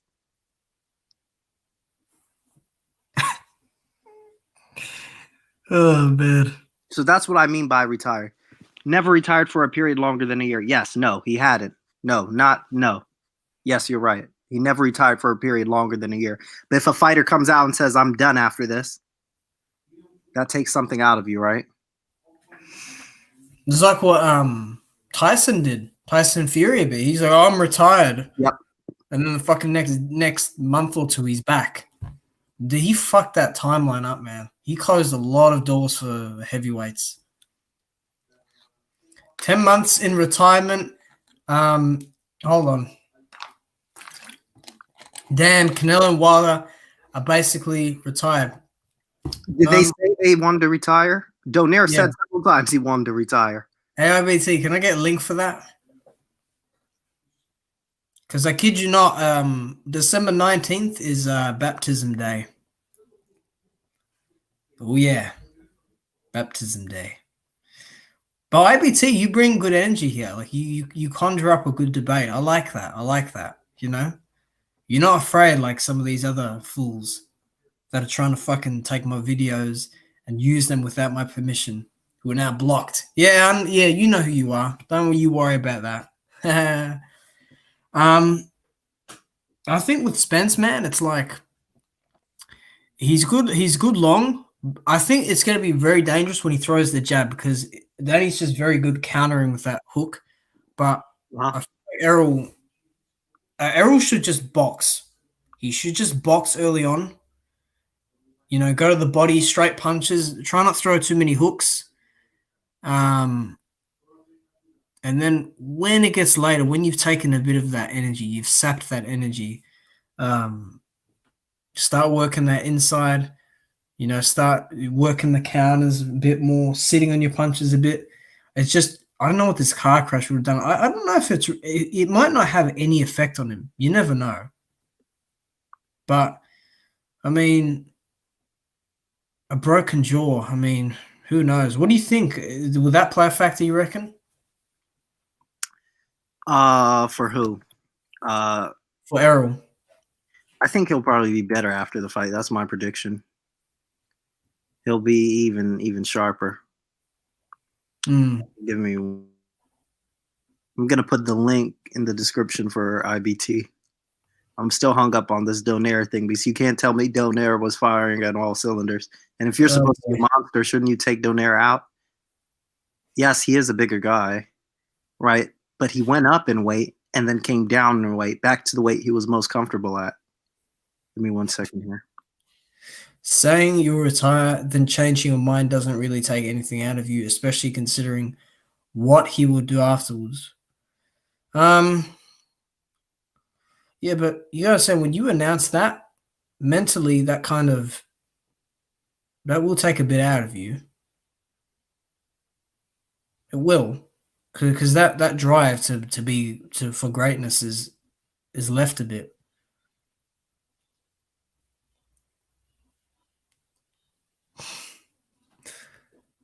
Oh my god! Yeah, put a link. Put a link for him to join. Can I have a link to the panel if you don't mind? Oh, of course. All right, we'll let you on then. Oh boy, it should be good. I swear Donaire admits that after Walters that he wanted to retire. All right. Right, you remember I know pretty much F all about this topic. So, yeah. Oh my god. Oh, I got so much to catch up on. Good entertainment. Yep, verbal sparring here. Hey Tyrone, I reckon. Have you been on BFTB's channel? Last year in the summer, and then in the fall a little bit, and then I stopped. I hadn't been on since. As far as the guy in the panel, there was a guy. I'll let him on in a minute. I just got to get this out of the way. Okay. There was a guy that had your accent, sort of like kind of like a younger accent, American, and like he went on BFTB's panel, and he's like, "Oh, Wilder versus Ortiz too. No one wants to see that." And then BFTB just fucking went off his head. Oh, when was this? Oh, it's the video is gone because of what happened to his channel, but it was last year. Oh, that was me. Oh, was that you? It was me. I knew that was you. Too. Yes, that was me. I admit it. I knew that was you. Yeah, it was me because I saw that. He went in the chat and he was like, "Y'all be easy on Tyrone. He's just being crazy today." Yeah, man. Wilder Ortiz too. Nobody wanted to see that. I don't think. I mean, I did, but it wasn't. I didn't think it was pay-per-view. It wasn't idea. He did well on it. Welcome, Mr. IBT. He did pretty good. From the dead. Okay, verbal sparring. Yo, what's up? How you guys doing? Good, man. Not much. Yeah, good afternoon or evening or morning, wherever you are. You got the first one right for me. So about this thing about Mr. Inoue, I'm not big on it. I'll be back in a sec, right? You go ahead. Yeah, so Donaire, right after he fought Nicholas Walters, even before that, but this was more of a contract issue in 2004, that he wanted to retire because he wasn't getting the fights, but that was when he had like 4 losses. It was early in his career. But mainly it was after the Nicholas Walters fight where he admitted several times he was done. Yeah, okay, so is that what you're calling him retiring? Yeah. Yeah, I don't know. Like, to me, retirement, let's say if it were like, I don't know. Let's say, let me use Bermain Stavern, for example, right? Bermain Stavern had a period of inactivity and he came back and he was nowhere near the level of competition that he was before he retired, right? But I feel with Nonito Donaire, the time of quote-unquote retirement and like what he would do afterwards, I don't think that the retirement really took anything out of him, you know? I didn't see I don't know. I didn't see his ability go down or his stamina go down or his chin is weaker now. You know what I mean? Like he's still got a fantastic chin. He's only been stopped by a hard hitting featherweight, and he's not naturally a featherweight, right? He's naturally a bantamweight. I mean, he's a weirdo. He's 37 years old talking about going down to super flyweight. Who he's like going down in weight instead of going up, which is usually what happens when fighters get older, right? So this is all about Inoue, and to me, Nonito Donaire not getting stopped just speaks to his greatness, not Inoue's lack of greatness, if that makes sense. Yeah, the fight I wanted to see in that Super Series was Inoue versus Tete. That was the one I was looking forward to. Now in hindsight, I guess, because Tete lost to Casemiro, it was kind of yeah, he probably would have beat him. Yeah, I think Tete versus Inoue at the time was the one I was looking forward to, because I felt Donaire literally got one of the freest rides I'd ever seen in any sort of boxing tournament at a high level. I mean, Ryan Burnett literally messed his back up, and Stephen Young was parachuted in because Tete was injured. Yeah, it's kind of unfortunate. I do think he was winning the Barnett fight anyways. Like I favored him to win. It's a little unfortunate with the injury thing, but yeah, his performances in those fights were impressive enough to me. And you have to remember, this guy's lost at other weight classes that he's not supposed to be in, and he's only been stopped once, as I mentioned earlier, against Nicholas Walters. But besides that, he's actually never lost a fight at bantamweight until he fought Inoue. That was his first bantamweight loss. You know what I mean? And I thought that, let's say, I hear a narrative, kind of. I feel it's a narrative anyways, that Inoue struggled. Yes, he did face adversity, but in terms of scoring the fight, did anyone think Donaire won? You know what I mean? No. Yeah, it was pretty clearly an Inoue, like, if anything, Inoue impressed me because a lot of people were wondering what his chin was like, whether he could go the distance, and I feel like that fight answered a lot of questions in that aspect. And considering his other performances against guys like Adrian Hernandez, Omar Narvaez, Kohei Kono, Jamie McDonald, Payano, Rodriguez. McDonald right? Wasn't he 147 the day of the fight? Who? McDonald. He literally had to like drain. It was one of the worst weight cuts you'll see. McDonald's a big guy. Yes, he's a big guy. He campaigns at featherweight now. I will put an asterisk on that fight. I won't, because he was a reigning champion. So if you can't make the weight, you don't fight at the weight. It's as easy as that.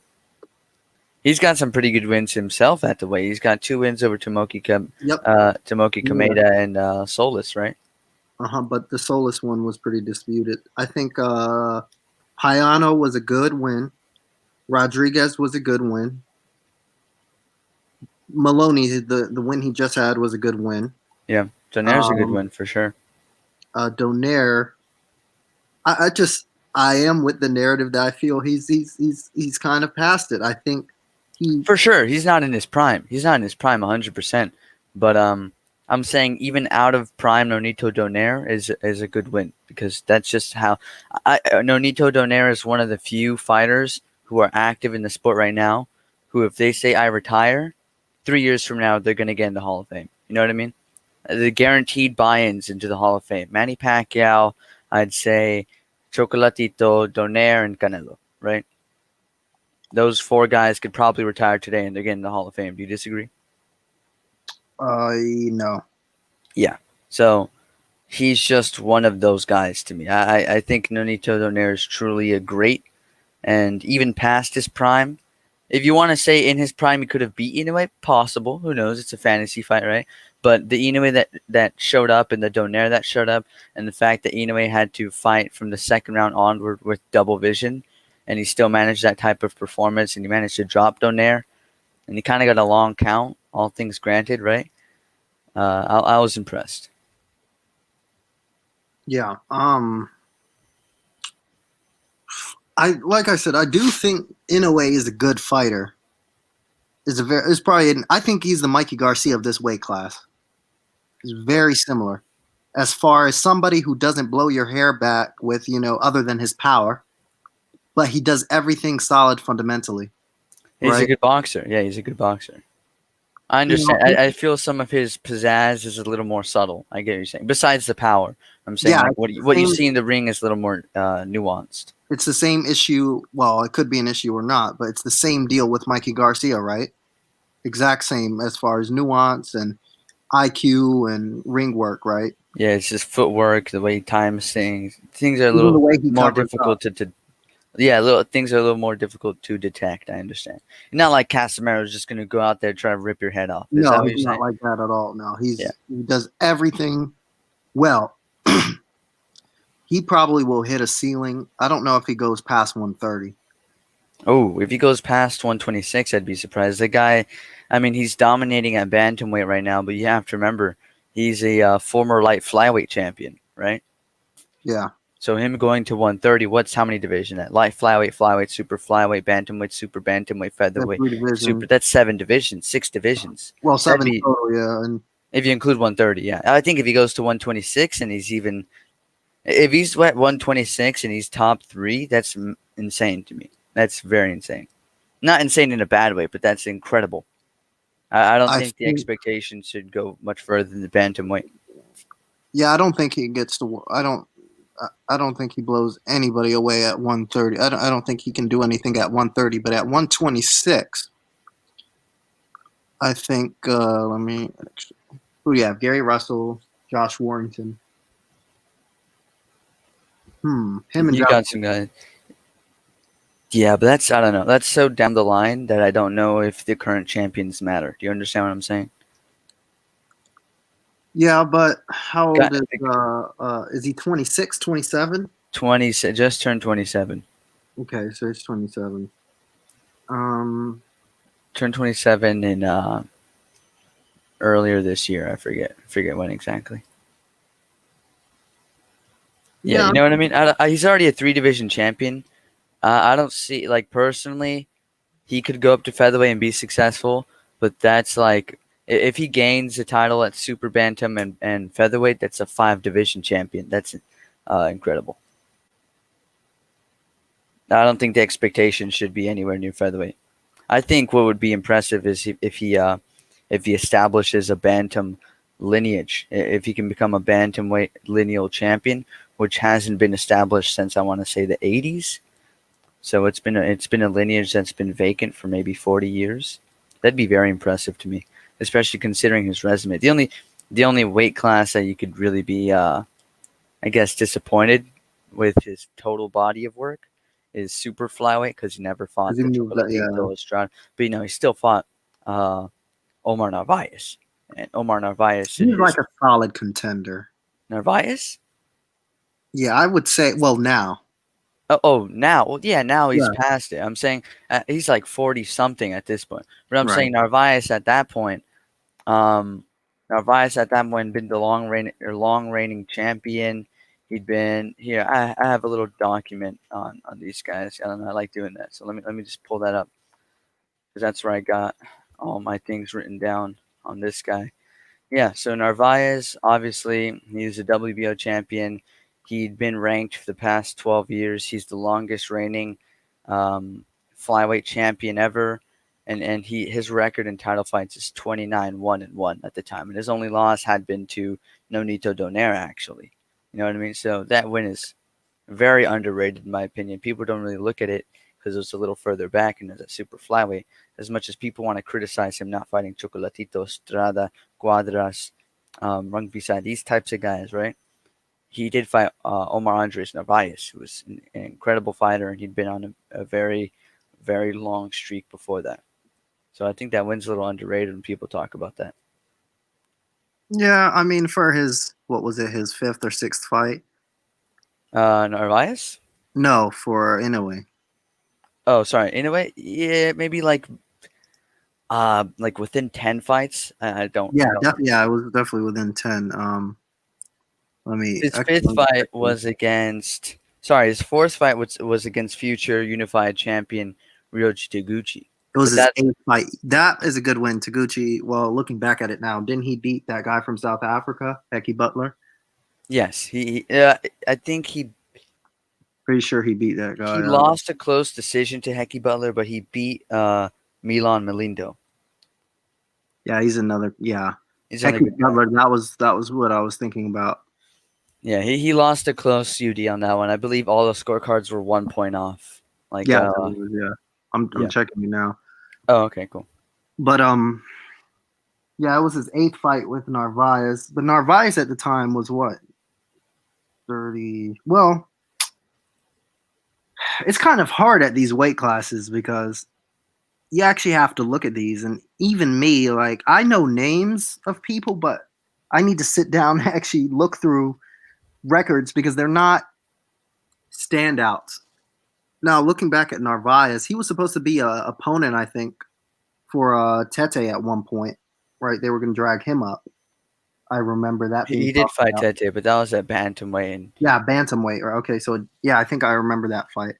that's past his prime weight class. Prime weight classes were definitely flyweight and super flyweight. I was telling you, he's the longest reigning flyweight champion ever. He held the title for like about 8 years, and he's been rated top 10 for super long time. This guy's super established as one of the top guys in the weight class. That's what I'm saying. You know, you want to talk about guys' records and title fights being relevant, right? This guy's got, at the time Inoue had beaten him, he was 29-1-1. That's incredible. That's longer than some people's careers. You know what I mean? Just title fights. So I personally rate that win very highly, and I also rate Adrian Hernandez, and I rate the Kohei Kono. I rate the Jamie McDonald, Payano, Rodriguez, Donaire, Maloney. Maloney's his newest win. That's a good win. Yeah, it's a solid win. I agree. Really good win. I think that's a bet. I think the wins of recent are definitely. Yes. Well, they're getting into the limelight. As far as when you go up the weight classes, you're going to be shown more. Yeah, definitely his work from 2018 to now has been the standout of his career. Although I think he has some underrated wins. They're underrated in retrospect because people don't talk about them now, like the Narvaez, the Kohei Kono, Ryoji Taguchi, the I'm forgetting one. Dang it. Narvaez, Taguchi. You said Adrian Hernandez, right? Yeah, there you go. Yeah, stuff like that. Kohei Kono. There you go. Those 4 I think are pretty underrated in retrospect. So that's just why I rate the guy. I think the work he's done at bantamweight has been excellent. I think if he can establish a lineal, that's a big thing. If he can establish a lineal, if he can beat a Casimero or beat the winner of Donaire Ubali. If Donaire wins that one, I think that makes the Donaire win even better just because it'll age well, you know? Yeah, it probably does. Yeah, it will make that win better. Yeah, even if Donaire just performs well. Obviously, if he gets washed, probably just stays like a good win, solid, very good win. But if he becomes a world champion again, I mean, how many times would that make Donaire a world champion at bantamweight? 3 times? Something 3-time like champion? that. Yeah, I think so. I think Ubali's definitely better than I thought he was. I mean, I was definitely thinking that Rashi Warren was gonna just outbox him, but I think Rashi Warren is just a mini Adrian Broner, considering that they grew up together. They just don't throw their hands enough. Bali versus Donaire. That's in December, right? Yeah. Yeah. So I don't know. I'll see who wins that fight. I'll probably pick O'Bali. I'm gunning for Donaire. I'm just a Donaire fan. I like the guy, but yeah, this is a competitive fight. Any guy could reasonably win this one. Yeah, I see the bookies probably favoring Ubali. Yeah, Inoue could probably beat both of those guys, Casimero and the winner of Donaire and Ubali. But as far as it's just hard to get recognition at these lower weight classes, except if you're ESPN. I saw. I'm not the biggest fan of Jermell Charlo at all. I'm not a fan of Jermell whatsoever because I went on a rant about his opponents. But I mean, if that guy is, if he has 3 titles, kind of like why isn't he on there, sort of a thing. On where? Over some of these lower weight class guys, Estrada, I felt He might lose to Chocolatito again in the next fight. He could. That's a real 50-50 fight. Right now, I got Estrada in my pound for pound, and Chocolatito's a little lower than him. He is a former number 1 pound for pound. I am favoring Estrada, but it's 50-50. Like if you pick Chocolatito, it's totally reasonable. You know what I mean? These guys are just two very high level guys, 2 world champions, and they have history, right? They fought a long time ago, like 2012, something like that. He said the Jamel hater. Watcher, yeah, I am a Jamel hater. You the Jamel hater, man. I went on a rant about his opponents, but as far as Estrada, his win against Carlos Cuadras, right, as far as results, right? Yeah. So he knocked him down in the first fight, and it was a close fight then. And this time he knocked him out. But didn't Cuadras come out after that fight and admitted that for a few years he's been having drug issues? Well, in the first fight or the second fight? Well, right after the first fight, he came out and checked himself into rehab and admitted that he's been having these problems. And he kind of didn't he shave his hair for this? I'm just looking at the small little things, trying to make an excuse for why Cuadras wasn't 100% as he used to be. He's kind of had these issues for a long time, right? Yes. I do know that in the most recent fight that he had, he kind of like went to rehab. Like this Cuadras fight that he had is post rehab. So, I'm glad the guy's getting his life in order, but yeah, I don't know. I don't know. I don't know if that's really like a factor for me personally. I think Cuadras is an excellent fighter. Of the big 4, he's probably like he does have the worst record, but he's put up a great performance, against all of them. In all of his losses, he's been very close. Yeah, he beat Rungvisai, lost to Chocolatito. Lost to Estrada twice. Yep, Those 4, Cuadras, Estrada, Gonzalez, and Rungvisai, they've all got like records against each other of at least like I think Cuadras is 1-3, Chocolatito's 2-2, and Estrada and Rungvisai are 3-2 with both 1 knockout. Chocolatito doesn't have a knockout over any of them, and Cuadras has a stoppage over Rungvisai. Yeah, I think Rungvisai knocking out Chocolatito was probably the biggest thing for that division in recent years. Yeah, definitely. I remember watching that live on HBO. That was pretty elite. Right after that controversial loss in the or win in the first fight, right on the Danny Jacobs undercard versus Triple G, but I saw he went up in weight and he just beat I'm not ruined. I remember the Ruin Wrong guy because he didn't he get knocked out by Casemiro and Casemiro did those things with his hands. Yeah. Ren Wrong. At that point, he's like at this point he's past his prime, but he's a former flyweight champion, IBF champion. He has some pretty good wins. He has a win over Kazuto Ioka, who's the current WBO super flyweight champion. He has a win over McWilliams Arroyo. He has a win over Shiming Zhu. He has a win over Casemiro, so that was actually redemption for Casemiro. Yeah, it was. Yeah, the first fight. Yeah, it was. But what was I was going to say about? But go back to Kazuto Ioka. Mm-hmm. Wasn't he supposed to? What happened with that rematch between him and Donny Nites? Not sure. Like, just never happened. I know Nietes is coming out of retirement now. He announced it recently, and I think Kazuto Ioka, as the WBO champion, he has obligations and plans to fight former flyweight champion, undefeated Kosei Tanaka, who's a flyweight WBO champion. Yeah, he's another guy who's. They're gonna fight on New Year's. That's like a thing they do in Japan. That's like an actual fight date. So that super fly division, man, it's super stacked in my opinion. Probably the most stacked division in boxing. Slightly ahead of divisions like 154 and 140. Just got a lot of the best guys fighting each other.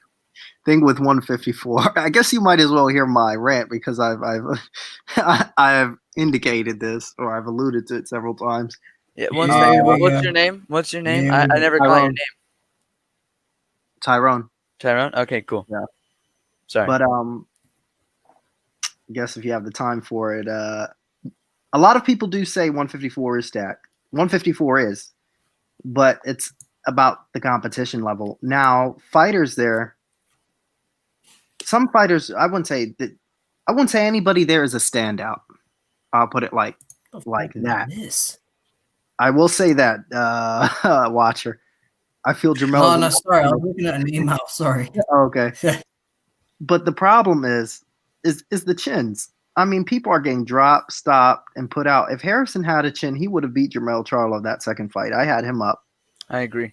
If Lubin had a chin, and when I first saw Jermel Charlo, like really started to focus on him, was the Hatley fight. Mm-hmm. Hatley can't take a punch. Lubin can't take a punch. He just got touched by Gaucher a month ago.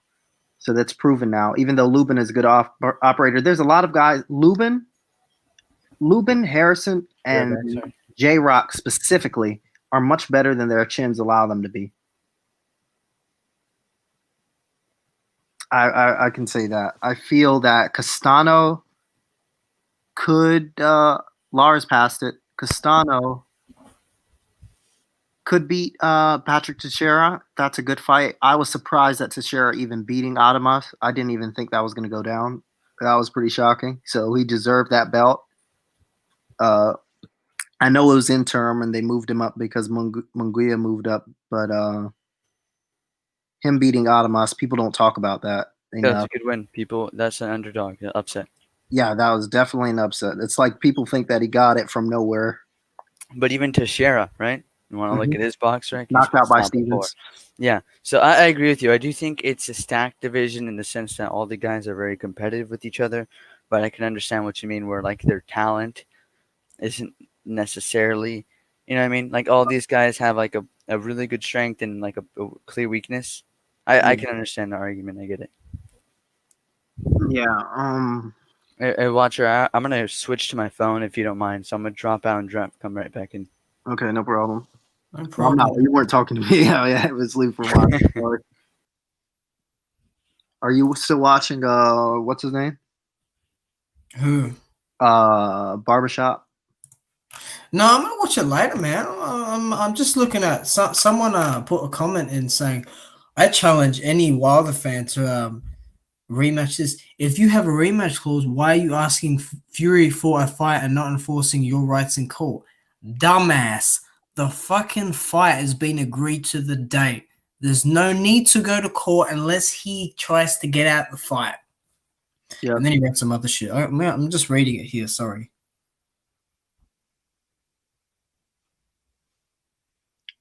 Oh, the guy responded with exactly what I wanted. All right, here he's back in. All right, cool. 140, I do think is a pretty solid, a good division as well. I don't really have too many complaints for 140, to be honest with you. I think Taylor, Ramirez, Prograis, Zepeda versus Baranchek, that was the best fight I've seen. I'm not even gonna lie, live. That was the best fight I saw live on Top Rank. I call them Top Rank. But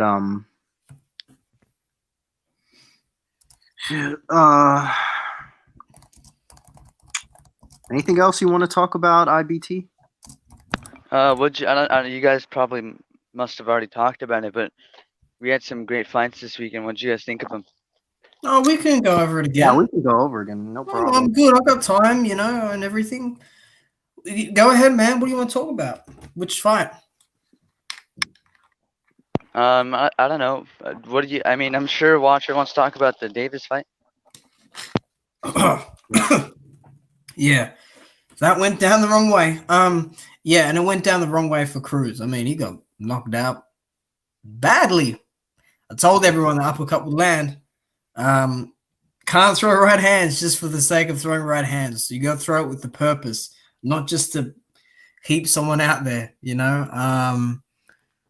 I mean, I covered it already. What were your thoughts, IBT?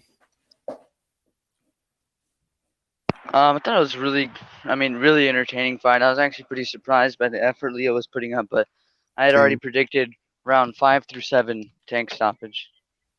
See, you like the rest. That's a good prediction then. I think Yeah, I agree, 100%. I think, like for me, I didn't think Santa Cruz was gonna be able to take that much punishment before that shot. Um, it's a weird people who can't punch. I'm not saying Santa Cruz is at this weight he really can't. Well,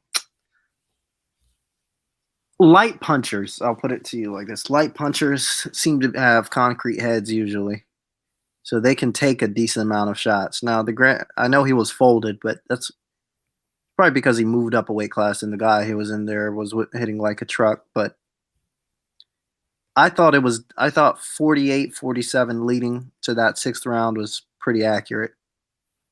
I think it was a good depiction of the fight. And I did feel that Tank was getting hit a bit too much. And Leo was much better than I thought he would be. So, yeah, good job, Leo, for putting on a performance before. No shame in getting his lights put out by that guy because he was doing such a great job up until that point. But I think he should stay at 126 and try to fight. Him versus Gary Russell would be a much closer fight now, Yeah. I think, than I thought it would have been before. Meaning, I think that Santa Cruz is much better than I give him credit for. It was very entertaining, man. Very entertaining fight while it lasted. Yeah. I mean, Leo was smiling. He poked the tongue out at one stage as well. Man, those Mexican fans, woo, they came for him. Jesus.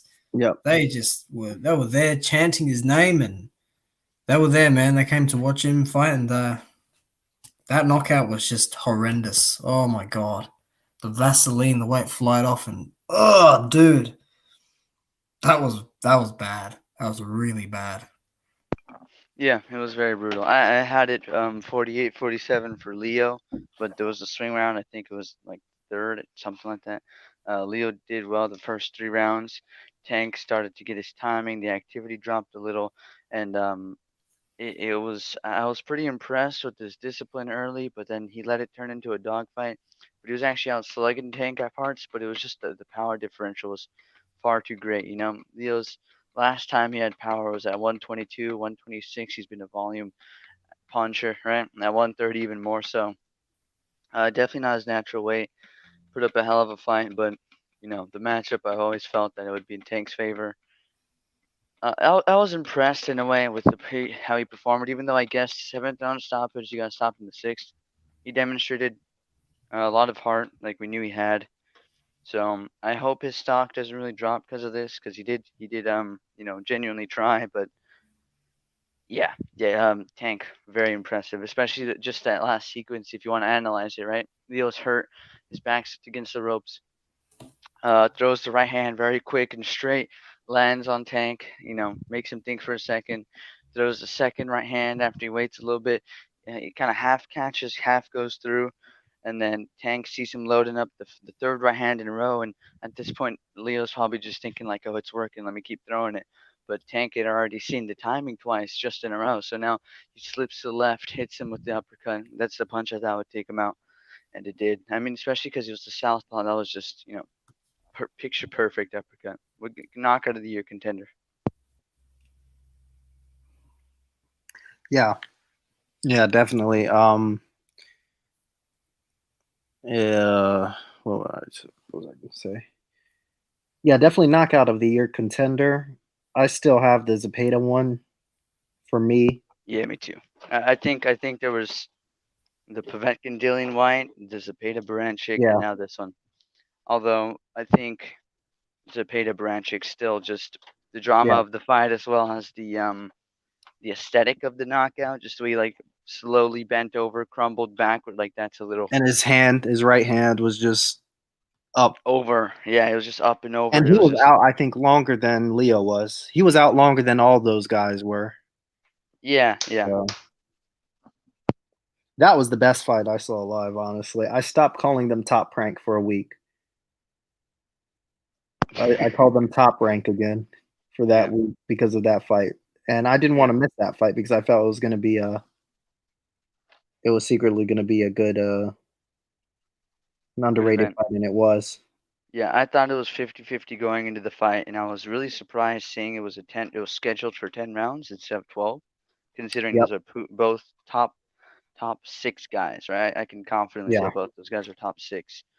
And I was Easily. just like, well, this needs to be a 12 rounder. Like that added a lot to my prediction. I was initially going to go for Baranchik close points, but because it was a 10 rounder, I felt that Yeah. Zepeda's stamina issues wouldn't be as prevalent. And I picked the right guy, but 10 rounder, 12 rounder didn't matter. It ended up Yeah. I it thought ended up being Zepeda a was going war. to be able to outbox Branchik. I think Branchik is just tries to use his athletic. Well, we know what His he's about, right? physicality, right? His physicality, and I think that's what gets him through fights and his engine. But this was a real drag out fight. This was real. It was really good. Even talking about it now. Yeah, yeah. I'm looking back at what was it, 8 knockdowns, but really 9. Yeah, yeah, because it was Zepeda down in the first one twice, and then both fell down once in the second round, and Hmm. then Baranchik fell down and at least once in the rest of them, right? Yeah, and Zepeda was down in 5 as well. Well, he wasn't down, but the ropes held him up, and then it was a left hand from hell, or was it a right hand? I'm forgetting now, but it was a straight Left something. hook, left, I think. Yeah, it was a straight. It was some sort of straight, and it just put him out like a light. Interestingly enough, I think all 3 like knockout contenders of the year have been from left hands. It Yeah, was yeah, Povetkin yeah, left yeah. uppercut, Zepeda left 2 hook, left and uppercuts and Tank 2 left straight left. uppercut. 2 left uppercuts and 1 straight left. Was it a straight left or a left hook? I thought it was a left hook. I think it was a straight left. I have to see. One-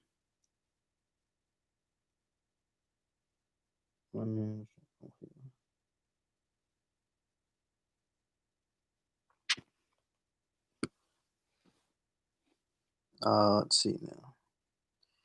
It was a. It was a. It was a straight left. It was a right hook, then it was a straight left. Okay, yeah. That was awesome.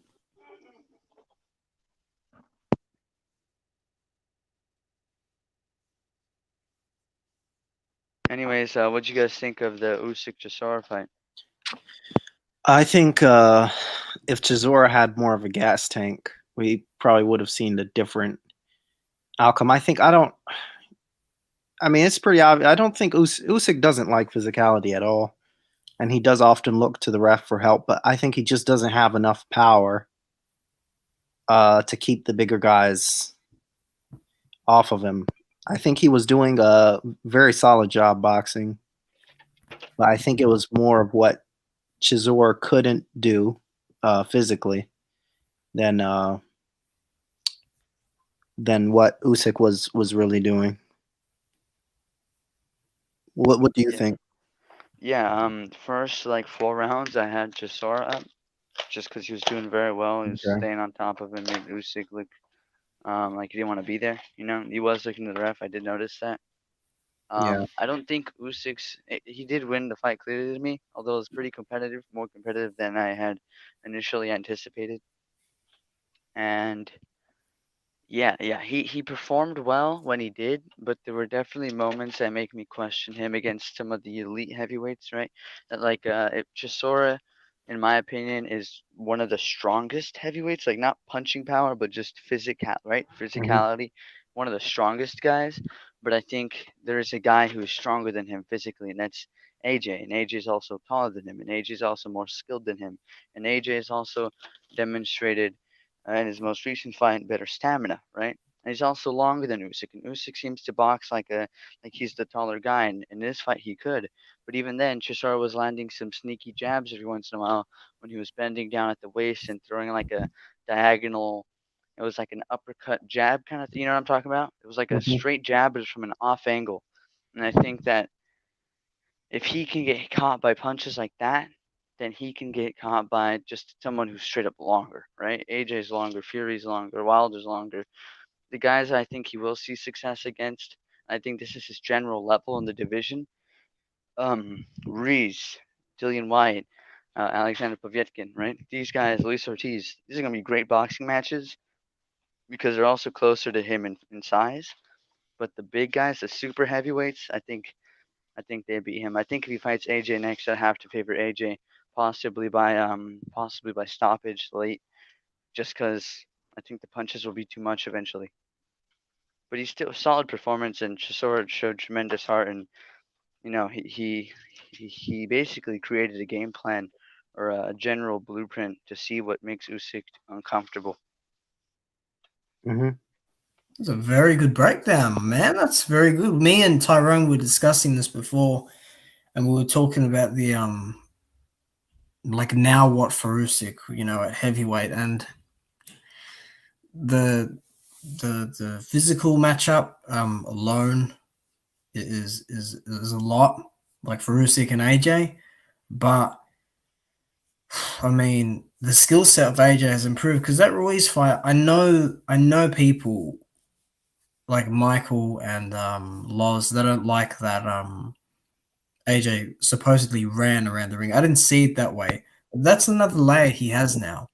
And I'm sure, and like in training camp, I can tell what he's working on for Pulev, but I just don't see how Usyk's going to be able to keep him away because I feel like in that fight, as I said before, AJ, he likes to press you. And when he presses you, he's really physically imposing. He's just a massive guy. And he's got better stamina now as well.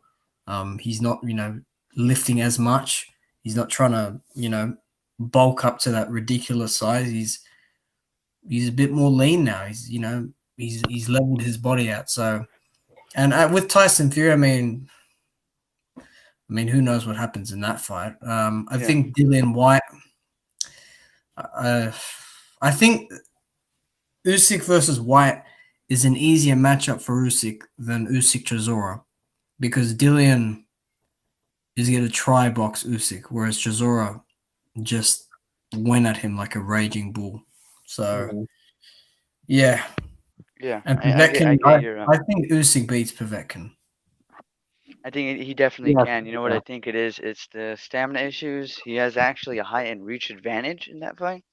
That's like Povetkin does well versus the super heavyweights, but if you notice him versus like Michael Hunter, guys who are around his size more, he has to change up his normal style. Like he still has to get in on Usyk, but I think Usyk's got the right tools in that fight to just outbox Povetkin. yeah. I think he can beat Vetkin pretty comfortably. I was actually shocked about Michael Hunter's performance versus Povetkin. I was really disappointed. I mean, I was telling Laws and a couple of people before the fight, I said Hunter is just going to blow this guy away. Oh, really? I Not as was far as impressed with Hunter. I thought yeah, Povetkin would beat him, but he showed up. He gave Povetkin a very difficult time. yeah. I was disappointed in Hunter because of what I saw he did with the much bigger guys. How he took care of most people don't even talk about his first fight with Bacoli, or it was his second fight at heavyweight versus Bacoli. I mean, he was Yeah, supposed to come in there to lose, and he did the job. And then him versus Kuzman. Kuzman was another guy who was a Eddie Hearn or not Eddie Hearn, but heavyweight up and comer, and he took care of him.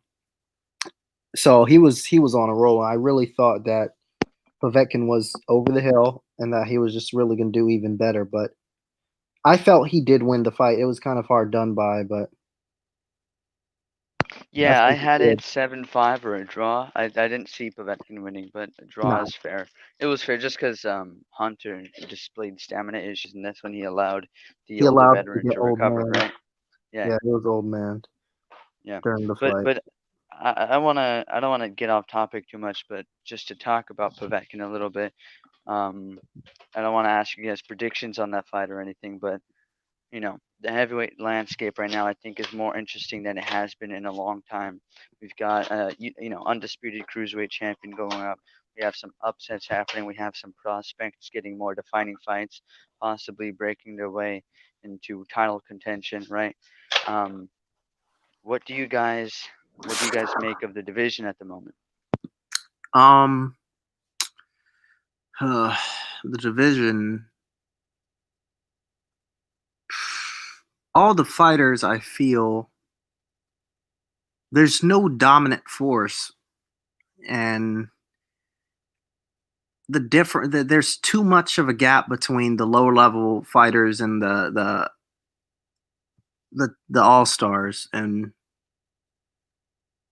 I'm not. I'm not blown away by anybody in it, I would say, other than Wilder's power. That's once in a generation. But other than that, I'm not like really too obsessed with it. I guess if you put it that way, if I can put it that way. All right, cool. Watcher. Ooh, yeah, I know Tyrone. I knew Tyrone would say something along the lines of that. We have a lot of, I'm a bit opposite of Tyrone. I think, we've got a lot of good guys coming up. I really think Hergovich can be a problem for a lot of guys. He is an animal, that guy. We are getting Dubois and Joyce, and I feel like that's a real good fight for the division. I feel like we'll get a bit of a surprise in that fight, but that will catapult them up, and title contention is going to be knocking on the door real soon for one of those guys. We got Hunter lurking around. Obviously, his last fight against Povetkin, and he's trying to find someone. We've got obviously Joshua and Pulev. They're going to be going down at the O2 in London. We're going to see if he, what else AJ has. What else he has, or we're going to see the old AJ. Who else is there coming up? Right, we got Usyk. Usyk, even though I'm not that high on him, I think he's an incredibly interesting addition because, we've got this cruiserweight coming up. He's got 2 wins at heavyweight, just one against Chisora. And him in a fight versus like a Joshua is still a huge fight in the UK. And I think he can give other guys problems. Ruiz, obviously, he shocked the world. You got White Povetkin as well. I mean, Povetkin is just still going at it. And a real interesting one I can't wait to watch is Parker versus Farr. That's a real crossroads fight because...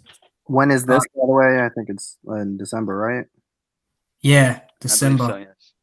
Yeah. We got Parker, I have Parker in that fight. You got Parker?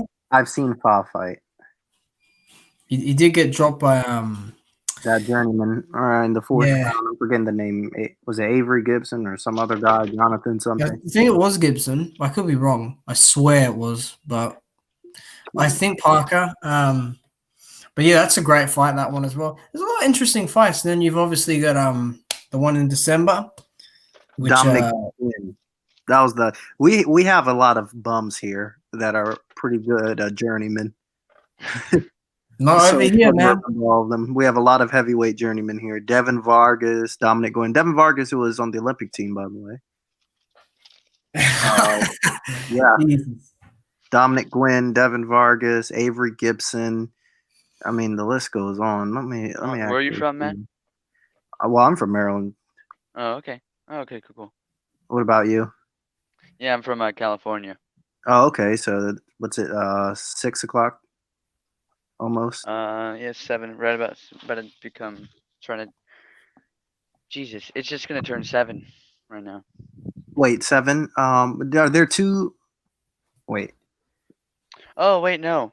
6. No, it's not. I forgot. What's it called? I forgot daylight savings. Yeah, so daylight savings. That's what I was gonna say. Yeah.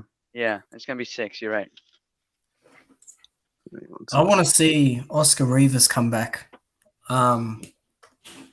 That fight with Dillian was a farce. Yeah, I thought my prediction for that fight was how it sort of played out as far as Dillian White outboxing this guy. But yeah, another thing with drug controversy and gloves and yeah. I don't know who I want to see him fight next. Actually, Ortiz is fighting. I think it's this week. He's fighting. He's gonna just dog stomp that guy. Yeah, that's The, not competitive. yeah, I am wanting to iron him out, but I wanted to see him. I'd rather see him against like Frank Sanchez because Yeah, Frank Sanchez is another guy. You know, the 26, actually the 36, actually 26 slash no, sorry, the 27 slash really 37 heavyweight. yeah, I don't know about Tony Yoka. I can't stand him. Um, He doesn't want to fight anywhere else except in France. look, man, that guy. I'm telling you now, he is dangerous, and I'm not talking about skill set. Yeah. I'm talking about the other. Yeah, I think you know what I'm talking about, Tyrone. Yep. Look Okay, what he did to yeah, Dave Allen was not happy about that. man, fuck that. You That like Dave guy. Allen? I did. I feel now he's as a character, yeah, I did like him, but now I just feel like he just says bullshit sometimes. Like Lovejoy, to be honest, is a bum. I mean, but like Oh, I like Lovejoy as a person. When I heard him speak and things like that, yeah. I was gonna he say kind of, that Lovejoy fight would have been a Mike Tyson-esque performance from Dave Allen because yeah, from Lovejoy Dave is Allen, complete yeah, he crap. was definitely blown him away. But I just have more respect for what Lovejoy did wasn't you know you should have I don't know something with miscommunication with his team, but just It, him it's leading up. it, he's apparently signed to Don King, and he Yeah, didn't know that. He didn't know he was signed to Don King, and he cited the reasoning as, well, I've organized my last 7 fights by myself, so he's like, I forgot I had an outstanding contract. That's pretty hilarious to me that Don King till this day is um, yep, ruining fights on He's a got pay per some view. pull. yeah. He's got pull. He still has pull. That old Um, man needs to just lay down and die. I'm sorry. Yeah, ugh. his cool. You know that was all scheduled. That whole Lovejoy thing. Yep. That was planned. He is smart, man. He got his name out there, um, in the public. He got some of the UK their eyes on him, Just and looking at him when he came through like the terminal and he came through the hotel. I mean, he was just one of those. He was like a kid at the candy shop. He was looking at all the lights and he's wow. yeah, Oh, he always had all his I'm fights in here. Tijuana. Yeah. Yeah, he's fought absolute nobodies, and like his record is actually in question at the moment. There's one guy he fought. Was a lightweight.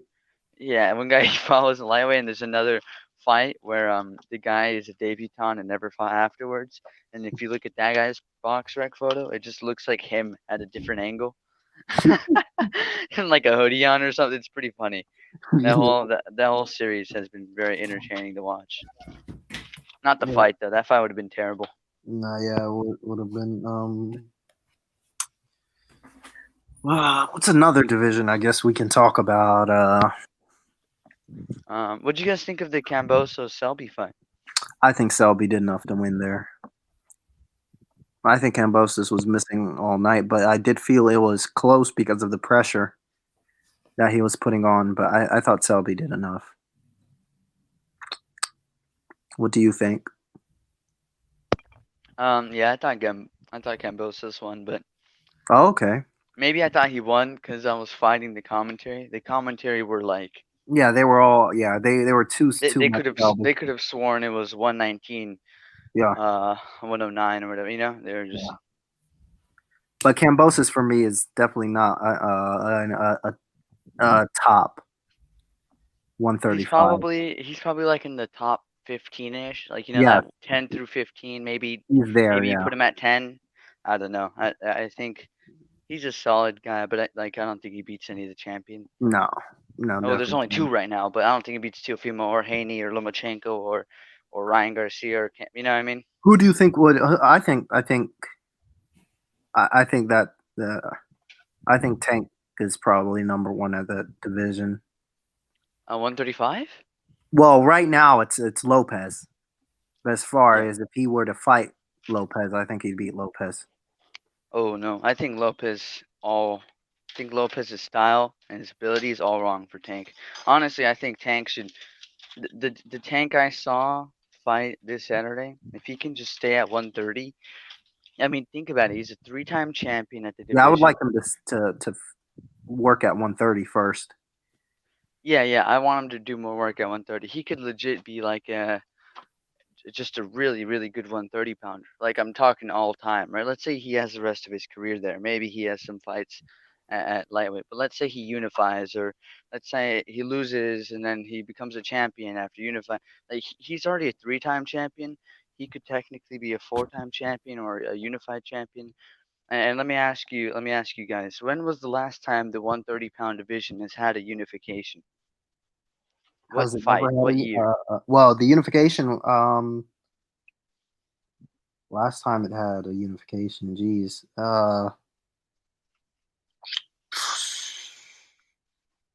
Sometime before 2015. Yeah, it's at probably before then even. Yeah, what do you think? I can check, but I'm pretty sure it's. You guys are not gonna like this. I'm pretty sure it's Casa Mayor versus Fritas. Wow. Let me check. I think that's genuinely the last time, which is Casa Mayor. If you don't know, he's on the Hall of Fame ballot Yeah. right now. You can vote him in. So if it's been that long, that fight was in 2012. I want to. No, when was that fight? No, that fight couldn't have been 2012. When was that? That was 2002, not 2012. Sorry, 2002. I think that may genuinely be the last time there was a unification in the 130-pound division. Wait, let me check actually. I'm Sorry, thinking no. maybe sooner. It's Lomachenko. Barrera versus Robbie Paden in 2005, WBC IBF. Yeah, so 15 years ago, like you being a unified champion at 130 today would actually mean something, you know? Yeah. Yeah, he should go for it. But the only issue is all the other 130 champions, guess where they're at. Jamel Herring sucks. Fucking I his like stuff Jamel is Herring good. personally. His last performance was not inspiring in the slightest, though. Yeah, I don't think Jamel Herring is good at all. I think he's super overrated and he's just a top ranked WBO product like some other fighters in the past. But I think Miguel Burchell is the real deal. He is. I think he's really good, and him versus Tank would be an awesome fight. I think Um, that's the fight to make. You know what I mean? That's yeah, number that'd one be and really two, tough. whatever way you want to spin it. As far as 135, I'll go back to that. Lopez, he did his thing versus Lomachenko. I'm not going to take that away from him. But I did feel when Lomachenko came on, he looked a bit overwhelmed. And he was blocking punches with his face. Yeah, I agree. His defense is lacking upstairs. I think his defense to the body was excellent. I think that's what why he saw success is he didn't get his energy sapped early from any body attack from Lomachenko. He wasn't able to mount an offense. However, early when they started exchanging, right? I was favoring Lomachenko, but by the end of the fight, it seemed Lomachenko was getting the worst end of it just because the size and power differential, right? I think Teofimo's timing counter punches. I think he's much bigger than Tank. I think his power is better than Tank's. I think that'd be bad if you try to slug it out with him, to be honest. And he's already demonstrated he has good boxing acumen. I mean, both of them do, but Teofimo showed he has a very good jab. He's got good counters. He's got very fast hands, deceivingly fast. Personally, I would favor Teofimo in that matchup, but it'd be pretty competitive in spurts. Yeah, I know the sparring between those two were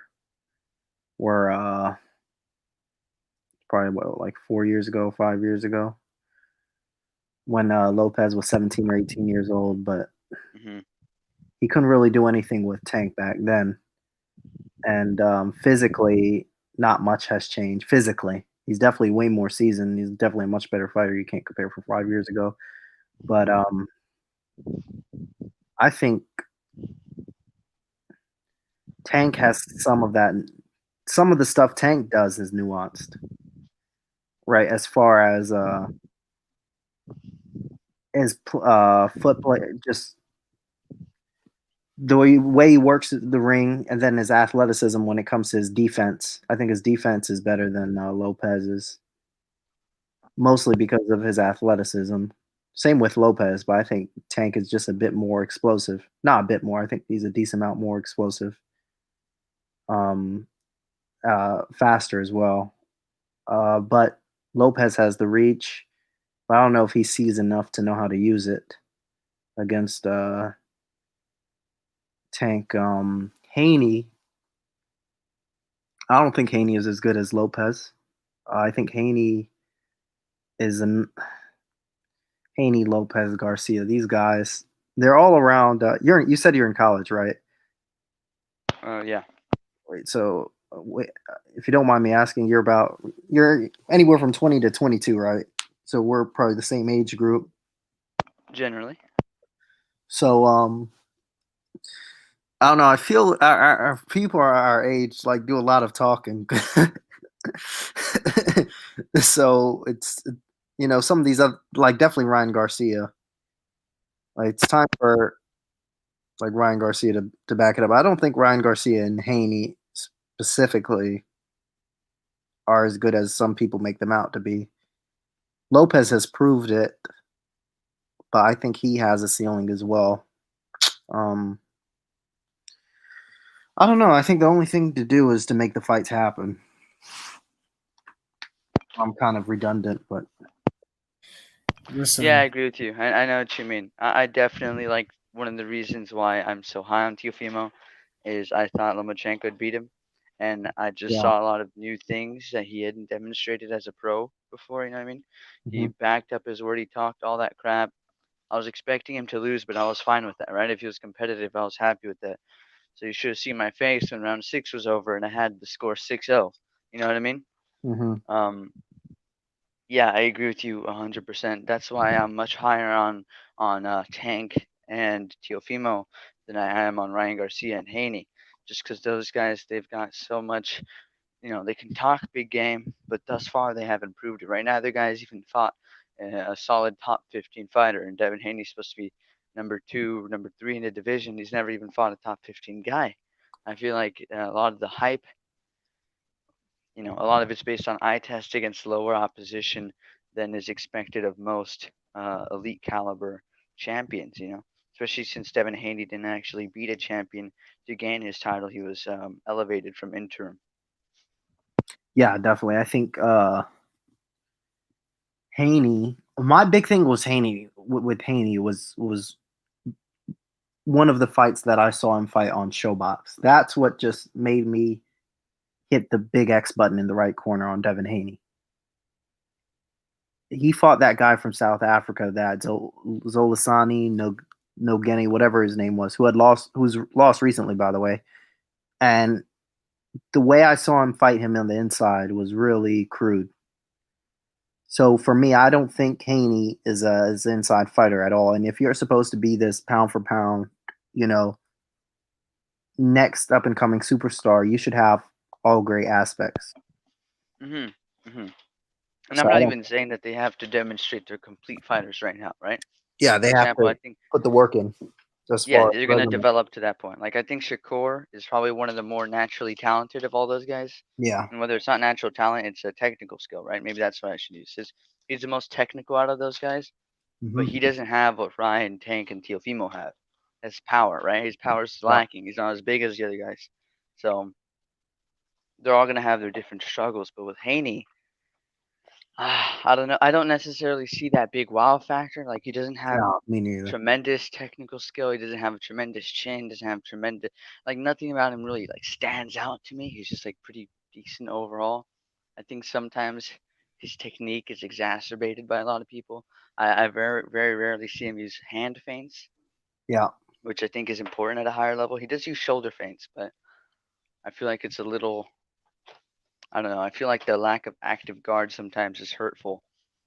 I also think that I don't know. His power is respectable, but I don't know how it's going to translate moving up. Not sure. I've got very mixed feelings on Devin Haney. Yeah, I think Devin Haney is not what some people make him out to be. I think trying to get an analogy about Devin Haney.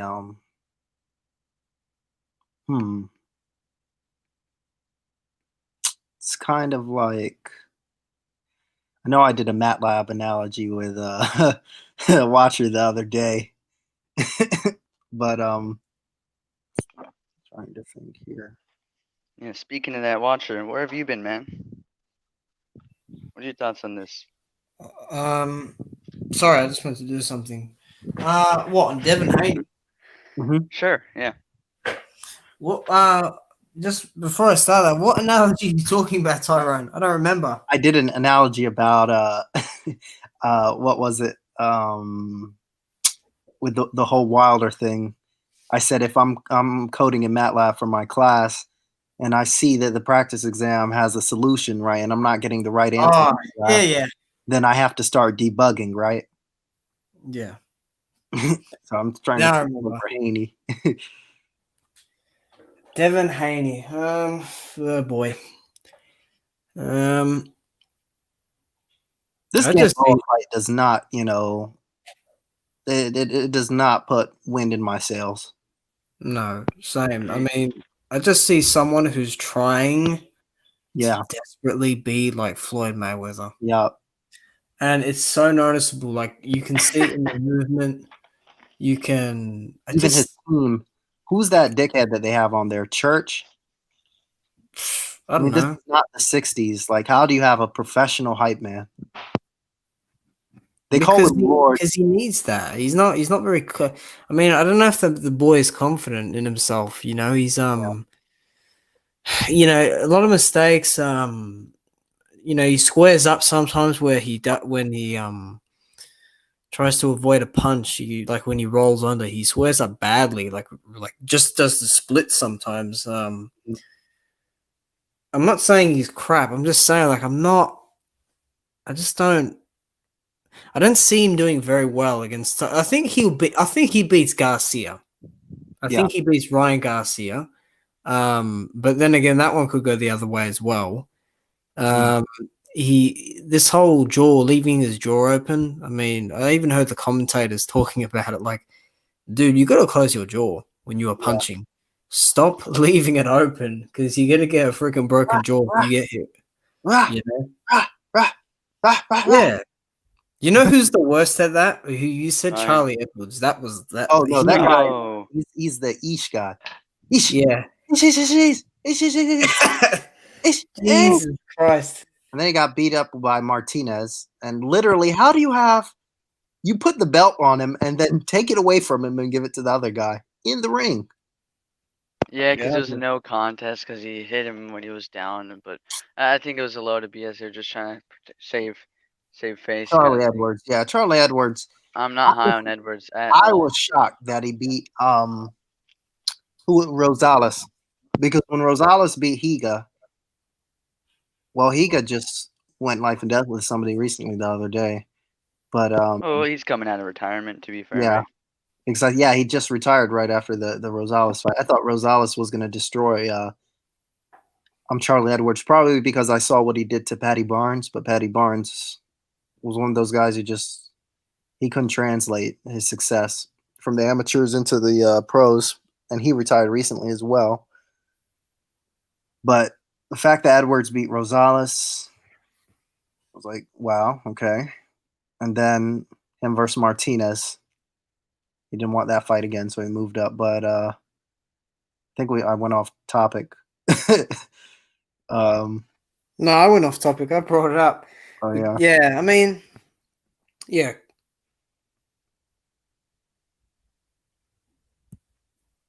What was it? We were talking about Charlie. We talked about how Charlie Edwards, Haney, I think. Sort of guy. So back to Devin Haney. Yeah, I think Devin Haney is definitely a solid, good fighter, but he is not the pound for pound next superstar of the sport that people make him out to be. That's what I think, at least. I don't see it, man. I don't see it. I think Lopez can definitely beat guys at 140. What do you think about IBT? What do you think about Lopez versus Prograis? That one would be That's a tough fight. That's a really good fight. I don't know. That's I'm not really. I don't know. I already messed up picking against him against Lomachenko. I'm not trying to. You know what I mean? I think he can outbox Prograis if he just keeps moving. I think Prograis' boxing is a bit better. Actually, after this weekend, I think it's a bit better than what I thought it would be. But it's weird because, yeah, I think Lopez can beat certain guys at 140.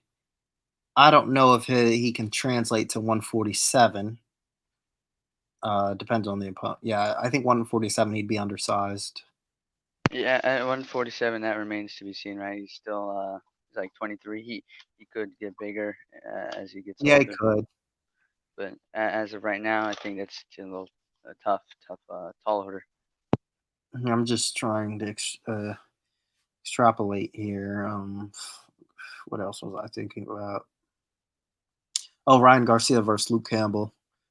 My biggest thing with Luke Campbell, I think a lot of people agree actually that Luke Campbell just he does himself a disservice. I think he's much better than he thinks he is in his mind. He's like one of those. I just don't see any confidence from this guy whatsoever. I don't know why. I don't know what's wrong mentally, but like Watcher said earlier, you don't get an Olympic gold medal for nothing. Him versus Linares was a close fight. Him versus Lomachenko was not as wide as the scores showed themselves to be. Um, Him versus Garcia. I think if Luke Campbell is serious and believes in himself, he can probably beat Garcia. That's my opinion. Yeah, definitely. That's should be competitive. What do you think, Watcher? I hope Campbell wins, man. I can't Same. stand Ryan, honestly. Yeah, me too, Um, man. I hate that guy. I don't know. That is not a fighter. Seriously, that's not a fighter at all. Uh, no. Look, the only way he wins is a big punch, a big left hook. But Luke is not defensively bad like that. He's not going to let you just get a free lucky shot, I guess, on you. You know, how would Ryan, go against Lomachenko compared to Campbell? Because Campbell, he held his own for a little bit, but then he faded. You just gotta believe, man. You gotta get that because I reckon there is that dog in Campbell. I truly do. Because he comes off as a bit soft, but I truly believe there's that dog. I don't see that dog in Garcia. That is an Instagram fighter. That's not that's not a pugilist. That is not a boxer. Um, he, I think Campbell, man. I just think Campbell might break him down. He might make him quit. He might make him quit. He I seriously. don't think he quits, but I definitely I'm gonna be rooting for Campbell, but I think I'm gonna pick Garcia to be honest, just because if the decision is close, Garcia is gonna get the nod, and Ryan can Ryan's left hook is actually a tool that Luke Campbell is susceptible against just due to his style, stance, and southpaw southpaw or stance combined with how he fights as a southpaw. He likes to have his hands out to kind of parry. It's more of like an amateur style, right? You get Lomachenko kind of does that too. He has his lead hand out. It's almost like he's Yeah. fencing with his hand. But the only issue with that is that now you're susceptible to a left hook around your lead hand. You know what I mean? Or if he has a like a tight guard, or if it's a guard closer to his chest, not as prevalent because all he'd have to do is move his hand. But when it's so far out, it's much harder to bring your hand in and defend a real solid, fast twitch left hook like the one Ryan has. So yeah, I don't know. Luke Campbell, he's got a good skill set, but I don't know if he's got that like winner's drive. Like you're saying he has that dog. I don't know if he does. Thus far, he's been his own worst enemies in some fights where he just starts so late like that. That Linares fight, he really could have won then. and he'd be in a much better stage of his career than he is now. And losing to Ivan Mendy, overall, like for us Americans, he's been a solid top 10 lightweight for a while. But in terms of the eyes of the UK fans, he's more of a disappointment. I don't mean to say that in a bad way, but he's not he's not lived up to the expectations that were initially placed on him. Let me just check this chat real quickly. So you're blocked for 5 minutes. Um, again, I don't know what you're talking about, man. Just What did he say? Or was he some sort of it's in Indonesian, I think. Oh. Yeah, sorry, man. I don't trust. I don't trust. I don't trust people that just randomly get to this channel and just freaking type in stuff I don't know about. Sorry, it's just it ain't gonna work like that. I'm telling you. Let me just see this for a second.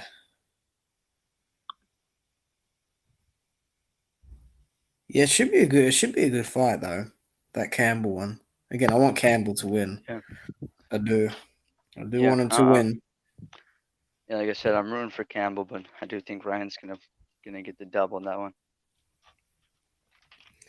Yeah, because that decision, as you said, like they're gonna give if it's closer, especially, they're gonna give it to Ryan, man. They're gonna give it to the Insta model, I guess. So Yeah. yeah, and then the E thought? the what? The E thought. Yeah, man. I don't get it. Like, what's he really known for? What, his sparring? Getting his ass kicked by Romero? I mean, that's what I know. That's Yeah, how I found him He's out. known for his Anybody Instagram, remember his following. Jason Velez fight? Yeah, I saw him struggle in the other fight. Yeah, that was another fight that was sort of close. I think it was that fight or another fight I'm thinking about. It was on ESPN. Was it the Moran fight? I may be mixing guys up. No. I do distinctly remember a fight in which he just struggled greatly. He won Yeah, a majority that I think decision, it but may he have looked been- terrible. He looked super uncomfortable. Let me see right now. It was the same sort of deal that was happening with him in sparring with Rolly Romero, just being too straight up. Let me find it here. Yeah, I don't even necessarily get the hype on that guy. It's not like he's had some incredible amateur career, or you know what I Yeah. mean. It He's was not like a world champion or an Olympic medalist or just Olympian even. He's none of that. He's like a national champion a bunch of times, but yeah, he was that it was yeah, you're right, the Morales fight. there you go. Yeah, that's who it was. Tyrone, let me ask you this. Mhm. Is Ryan Garcia better than Agit Cabello? Yes. I just the way you said about Agit Cabello, you're like, oh, he's so fucking shit. You go. I mean, like, I don't know what he's done. I don't know what he's done. I don't know what the hype is other than being like, a plus size model for Calvin Klein, a men's plus size model. Yeah, I Yeah, I think don't know, man. When the guy talks, he literally just sounds stupid to me, like genuinely stupid. I really don't like him. Wait, who you talking about? IBT? What's Ryan Garcia? Oh, Ryan. We were talking about Agit Kabiel, the heavyweight. Wait, Yeah. he's a model? Yeah, he's a plus size male model. What? Yep, there are those Why? things out there. Fucking Funny. That's strange. Yeah. Ryan talks shit. He talks a lot of shit. Him and Devin to me are pretty similar. I mean, they're both they're young and they just talk shit really. I reckon it's gonna be soon. All bark, no bite. I reckon Javonte ices them both. At this point, probably. Devin might give him some issues because of his height and size. Ryan might give him some issues because of his height and size. But I don't really rate Ryan's defense. I think the way he leaves his chin up in the air, probably get timed eventually. I don't even think Davis is a 135 pounder. Sorry. I think 130 really should be his weight class. Yeah, I think 135 would be his limit. Maybe 140, but 140, he's gonna think about it like this: Josh Taylor and Jose Ramirez. yeah, Both those those guys are guys like are like 5'9", 5'9". 5'10", right? Is Yeah, Zepeda's like 5'8", maybe? yeah, Baranchik's huge. I mean, like physically strong, right? It's yeah. 5'8", I think. Regis is 5'9". Like he's gonna look like a midget next, like 5'5". His frame, he's not built like that. He's good buddy of mine, D Jefferson. He related him to Sean Porter, Mike Tyson type of build, where they're just real stocky, real like thick neck, thick build, and they're not gonna move up and down in weight. You know, Sean Porter is physically a large guy for 147, but he's a tiny guy at 154. You know what I mean? So it's in his best interest to stay at 147. I just think for him, 130 would be optimal weight class, even for his whole career. Hmm. Sean Porter is I like Sean Porter. He's a very entertaining fighter, and he does look very big at that weight. Like I know he's not as big as like maybe an Ugas or a Spence, but actually I heard Thurman and Ugas. I heard something about that. Yeah, Did you hear anything about that? yeah, I did. Yeah. Yeah, I that's mean, a would you Twitter like thing, I that think. fight? I'd like that fight. I'd like to see Thurman back in there. That is Yeah, a tremendous fight. That's a really good fight. Yeah, I think Thurman has to be about boxing now. I think he needs to actually be serious. I was very surprised on the effort he gave for Manny Pacquiao or the way he came in because honestly, you're supposed to have been in these tough fights with Porter and Garcia, and Pacquiao really is on the slide. You should take care of business there. I'm not saying knock him out, but definitely Yeah. you're supposed to I be had the him. champion. I had him winning by a point. I had Keith Thurman winning, but when I watched it, because that's when I watched it back. When I watched it live, though, I was in a bar. They were full of Philippine fans, Mhm. and they went nuts, and I went nuts with them when he knocked him down in the first. But Yeah. he needs this fight, man, and it's a really hard fight because Ugas is no joke.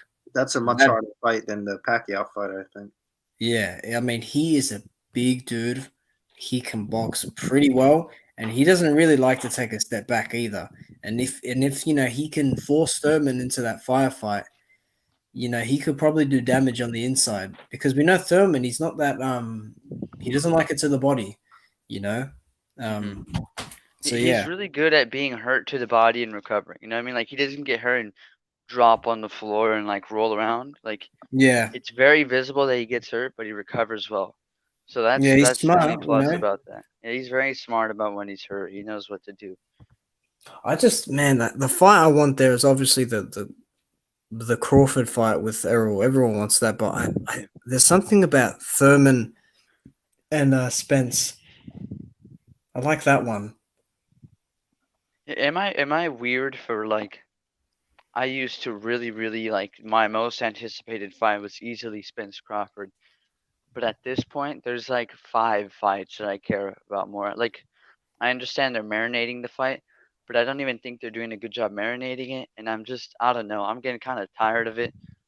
Like my excitement, you know how your excitement's supposed to just gradually climb? It's actually begun to, Wayne, yes, it's diminishing. I don't, yeah. if the fight doesn't happen, I'll be like classic. I'll be like, that's a welterweight classic right there, boys. But I don't know. And I think they're wasting time. All these people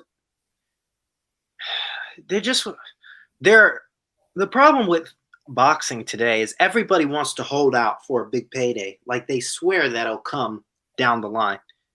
But to get those big paydays, you need to fight big fights, right? Before you can set up a big one, or whatever it is. Or big ones will happen naturally. Just because you beat Crawford doesn't mean that you won't have another opponent down the line, which could be even bigger, right? So beat Crawford now to build up your what's it called, or Crawford beat Profile.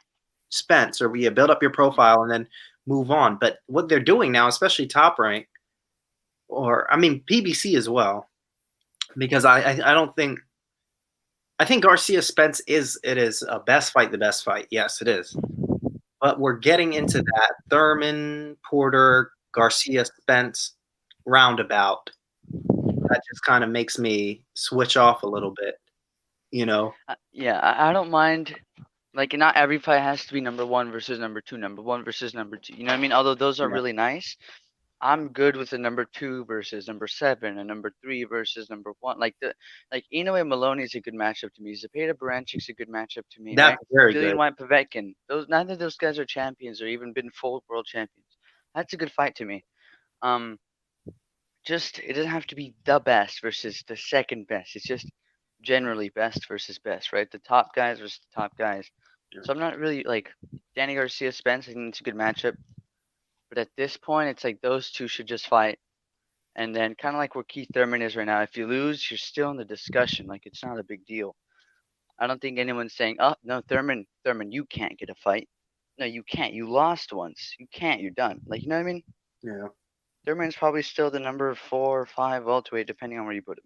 And Crawford versus Kell Brook is no walk in the park. I think Kell Brook, if he's, firing on all cylinders, if he's anything what he used to be before the Golovkin fight, I think he beats Crawford.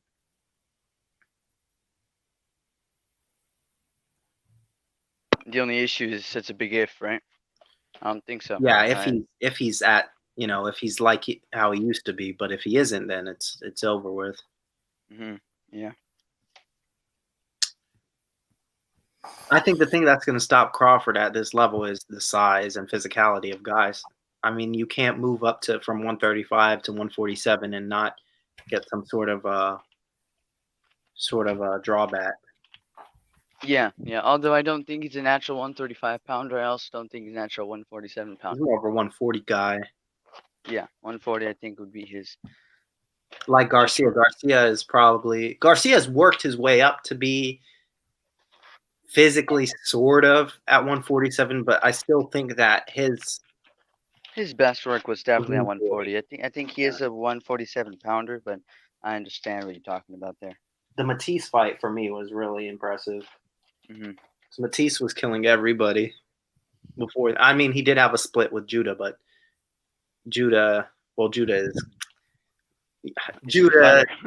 Donaire, Pacquiao. You know what I mean? Mm-hmm. Yeah. They're old, but they're just around and annoying because they keep being in these fights, but they're not being knocked out. Povetkin, yeah, similarly. That's kind of like. I would say, although not to the same degree as far as comp. No, but he's around that level. Yeah. I think Povetkin's a funny one because people want to say that Vladimir Klitschko's era was very weak, and then old-ass Povetkin knocks out like a top 4 heavyweight today in his prime. Yeah. You know what I mean? So it's just about perspective, and that's like why dominance will kind of skew that, right? Same thing like people calling Joe Louis's opposition bum of the month. Larry Holmes was the same thing. Yeah, Larry Holmes, sorry. Yeah. Well, Joe Louis to an extent as well. Yeah, but that's just, I mean, yeah, there were people when Ali was coming up and they're saying, oh, this generation's weaker. You know, that's just what they always say. You can't truly know until time has passed and things have fully. Yeah, you look back. Man. Yeah, I know what you mean. Just these old guys, damn old guys putting up a great fight.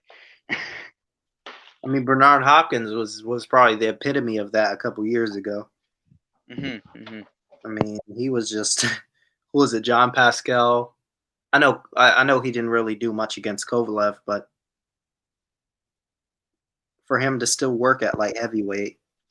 Yeah, B-Hop winning when he just shouldn't have been, right? Yep. Even B-Hop versus, you want to say, Trinidad, right? Trinidad, yeah.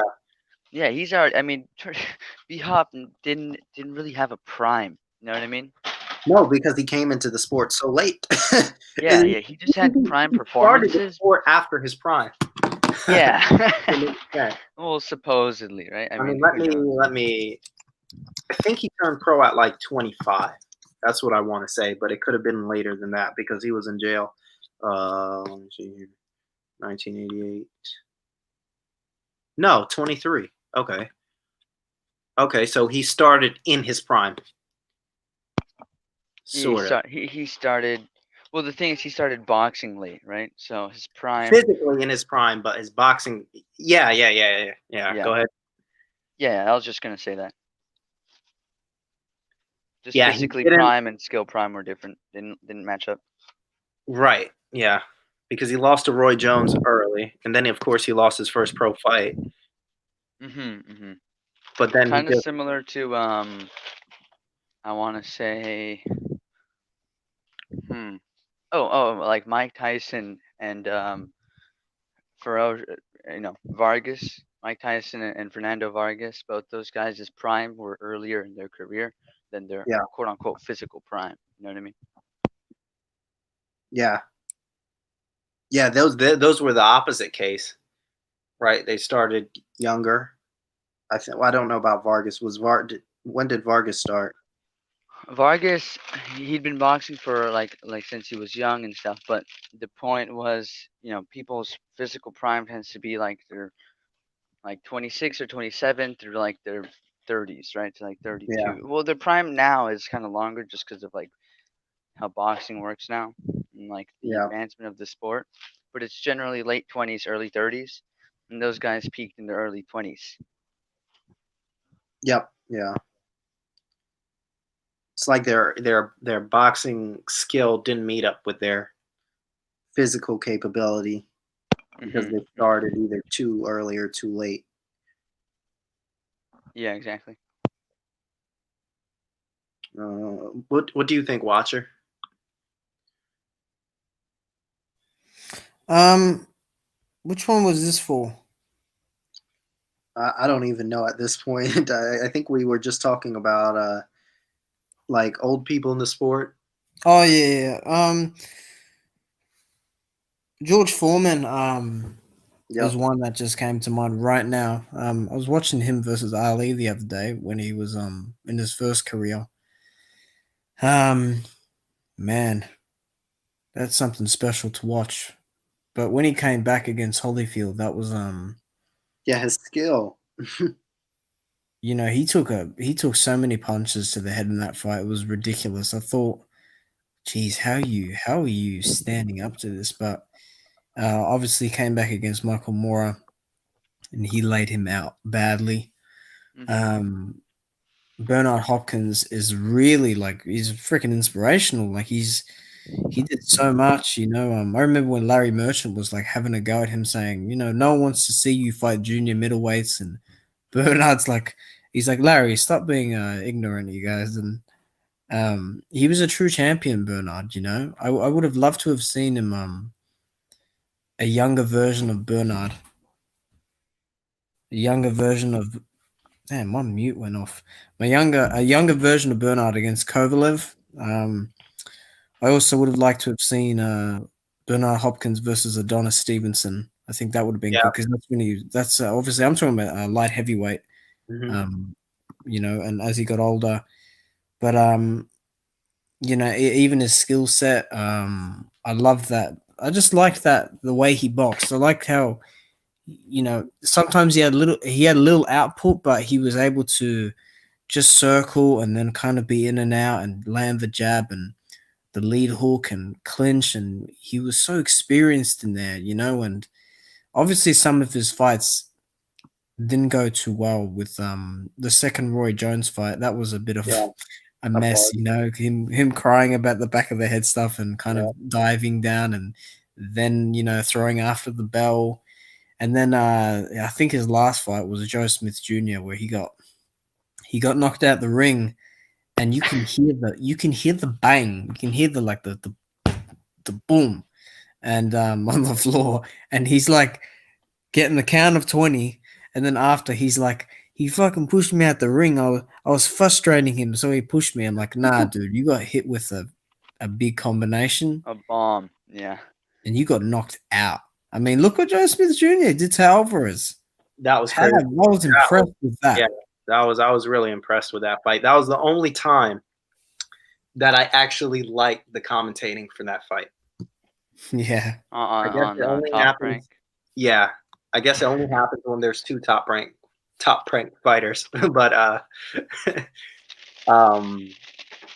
that was a really good fight. That was a fight that I can think back to, and the Zepeda Baranchik fight.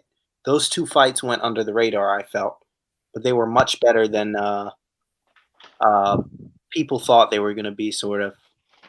Yeah, yeah, underrated at the time. Yeah, Like to yeah. me, some of the most exciting fights are like I don't know if Those, this is weird of me, but some fights I get more excited for are like the middling of the top 10, like someone top 4 through top 7, like that type of fight. a 4 Those versus really interest me. 3 or Yeah, yeah, or yeah, like 5 versus 4 or 6 something versus like 4. that. Yeah, because those were those guys, right? They were both top 10 guys, legit top 10 guys. And Joe Smith just came out, and I don't know what was wrong with Alvarez or anything like that, but he had never been knocked out before. I don't think he had been down either, but he was. Yeah. It was the cumulative. It was a whole bunch of accumulation punches. That fight for me personally decided who was number 3 in the division behind the 2 champions. You know what I mean? Yeah, they were actually trying to make Yard versus Joe Smith. I think Yard versus Joe Smith would be a good fight.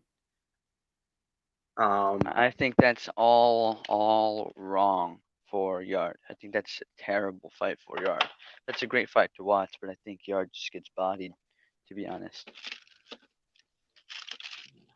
That's just me though. yeah, I It'd be think fun to watch, but I think like Yard's too inexperienced and Smith's too strong. yeah, Smith. The reason I say it is because Yard, he's not going to like Barrera him, right? But then on the inside, it's a battle of wills and chin. And I think Yeah, Joe it'd be a Smith, firefight. yeah, it'd be a firefight. That's the thing. I think Joe Smith would probably take the. That's the thing. I don't know. I think Yard may hit harder a little bit, just a bit. But Really? Joe Smith takes a much better shot. Now, granted, Yard really went down only because of exhaustion, but I still think Joe Smith takes a better shot than Yard. And Joe Smith is more experienced now. Yard definitely has a little bit more skill. It's like a weird sort of. In I my have to think personal about it. I'm opinion, thinking Smith. Yard's a little too green. I think he would get stopped. Um, but it would be super entertaining. I can understand that aspect. Like that fight would be just fun as They've hell. got to make these fights because, like, that's the problem I had with Lubin. You can't go from facing a champion, right? No matter what I think about Jermel, or the same thing about Yard. You can't go from facing Kovalev and then go all the way back down to basement level. You can't do that. You got up there Yeah. now, and you have to stay there until you retire. I'm sorry. Yeah, I guess the only bad thing about those two in the example is he went up to a champion, got knocked the hell out, right? And Yard went up to a champion, ended up getting stopped as well. So I don't mind the dip in competition, but I do mind when it's a drastic dip, right? Yeah, Like the it fact that definitely was for those two guys. I yeah, would the say. fact that particularly in the case of Lubin, right? Yep. In the case of Lubin, the fact that he's trying to go from getting knocked the hell out in one round viciously to fighting some like top 30 guys back to Jermel, like he hasn't demonstrated anything to me that says that fight goes any different, right? Like I think it's just a stoppage again. I Yeah, don't think it's good for his career. I think he should fight like a J Rock or Lara. even that's kind of a jump in my opinion. I think someone lower top 10, then you move up to a J Rock Lara, then you know what I mean? Fight a former champion, a former title contender, because at this point he's a former title challenger who hasn't even gone a full round with a belt on the line. You know what I mean? He got bodied. He got completely bodied in that fight. And really, I think he's a pretty good fighter. He's a young guy. He has time to develop. Don't rush it. Like I'm trying to think. I'd put him in with Rosario immediately. I don't think much That's of a better fight. Rosario. If I'm honest, that's part of the reason why I think that I don't think too much of Jermel's resume because Rosario, to be honest, Here we go. is Rosario was no good. I'm He's sorry, not no good. He's not no good. but he's not. He's definitely not No good Chola enough hate to him. be a unified champion. I mean, he was a unified champion. He beat a unified champion. Yeah, but I mean, it was more of what happened to J-Rod, more of Hater. what J-Rod Hater. didn't do than what Rosario. Rosario can't take a punch, and he's not that good technically. He's Okay, a so tough son of a bitch. He is good. I don't know why you think he's no good. Is it because of the way he moves in the ring and just his form? I can understand it. I can understand. You know what it is? If you watch all of his non-J-Rock fights, he's not that impressive. Like At him all. against Jorge Cota, he Oh struggled my so hard. God, that's one He of my main that talking points. I was gonna make a video on Jorge Cota is the worst 150. I can't believe that PBC even puts that guy on. He's one of the worst top 15 rated as far as sanctioning body fighters in boxing. That guy doesn't even look like he boxes. He looks like a club fighter. He is so bad. Yeah, he's a little overrated, and that may sound weird considering no one really rates him like that. But I heard people tell me like I'm talking about how I thought Jamel. I actually called the round too. I said he's gonna stop him in the what was it, seventh round, right? He literally Something like got knocked out. Like literally, he went down in the same exact way Lubin brought him down. Like as far as falling, with his right hand outstretched and his head kind of tucked in, his chin tucked in near his chest. Yeah, yeah. Let me see what round it was because I remember I'm in a Second. prediction league, and I had hit on that. I said Jamel KO in It was the round second round. round 8. Rosario, yeah, I said KO 8, and that's Oh, what it ended up being. Rosario. Okay, Rosario. Yeah, Oh, yeah. yeah, Rosario, and I remember I was doing some film study, right? Because I wanted to I was gonna make a video. I didn't end up doing it, but when I was gonna make the video, I like to add clips. And just watching the Coda fight, man. Coda's, I mean, he's kind of awkward, but the way he was fighting, you'd think that he was fighting Emmanuel Augustus. Like Yeah. it's like both those guys were so inactive, and it was just a very underwhelming performance from both of them. I hope Rosario isn't a one-hit wonder, but I think he to the people who thought he'd beat Jamel, I don't know what you were like No. doing. I don't know. I simply don't. I don't understand that. If Harrison, I swear, if Harrison could take a shot, oh my goodness, we would literally get like an actually maybe even elite fighter. Harrison is a very good boxer in my opinion. I thought he was winning that second fight before he Yeah, got stopped. I had him up He by was 2 rounds, Yeah, he was outboxing Jamel and he was out walking him brawling down. Jamel. Yeah, exactly. He was putting on a stunning performance, but just that power difference, the chin difference, you know what I mean? Here, let me. I'm gonna share my screen. These are the highlights of this fight. my daily. Wait, two. Hold on, where's it from? Yeah, yeah, be This is careful Charlo 2. with sharing because you don't want to get it Oh, taken down. PBC? Is that okay? Don't show like long clips. If it's No, highlights, Yeah, because the other one went, man. Far out. The zone was on my ass about it. yeah, This the is zone you very cannot play clear. around with the zone. Just got No audio either. No audio. Yeah, I'm That'll get taking you the instant. audio out. Yeah.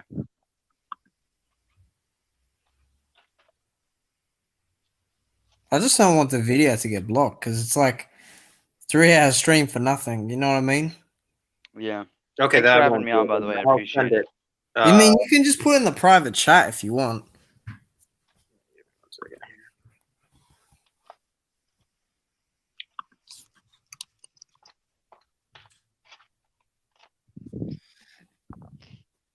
Yeah, go to. I'm gonna find the link here. Not the link with the. Hey, Tyrone, were you watching Barbershop? Nah, I didn't watch it yet. Okay. After this, I'm watching it. Okay. What is that? Barbershop conversations on YouTube. Oh, yeah, yeah, yeah. My bad. 5:10. Okay, go to 5:10. 5:10. Or 5:09. Like a little bit back. Hold on a second. I need to copy and paste. 5'10". Are you 5'10"? Because I ain't. All right, let's see this. Yep, you see it. Let's see. Nope, there's a freaking 7-Eleven ad.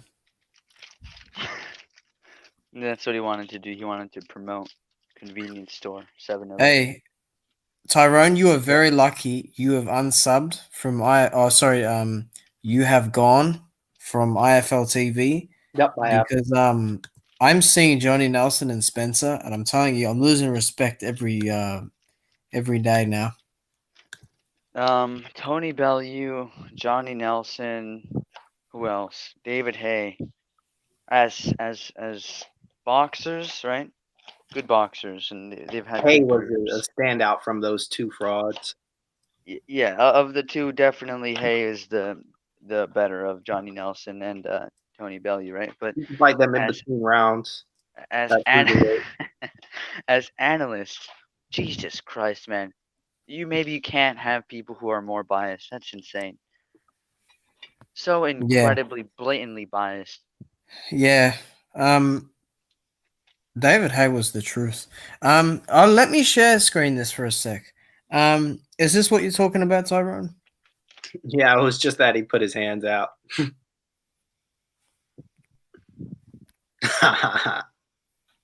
Like, come on, is that it?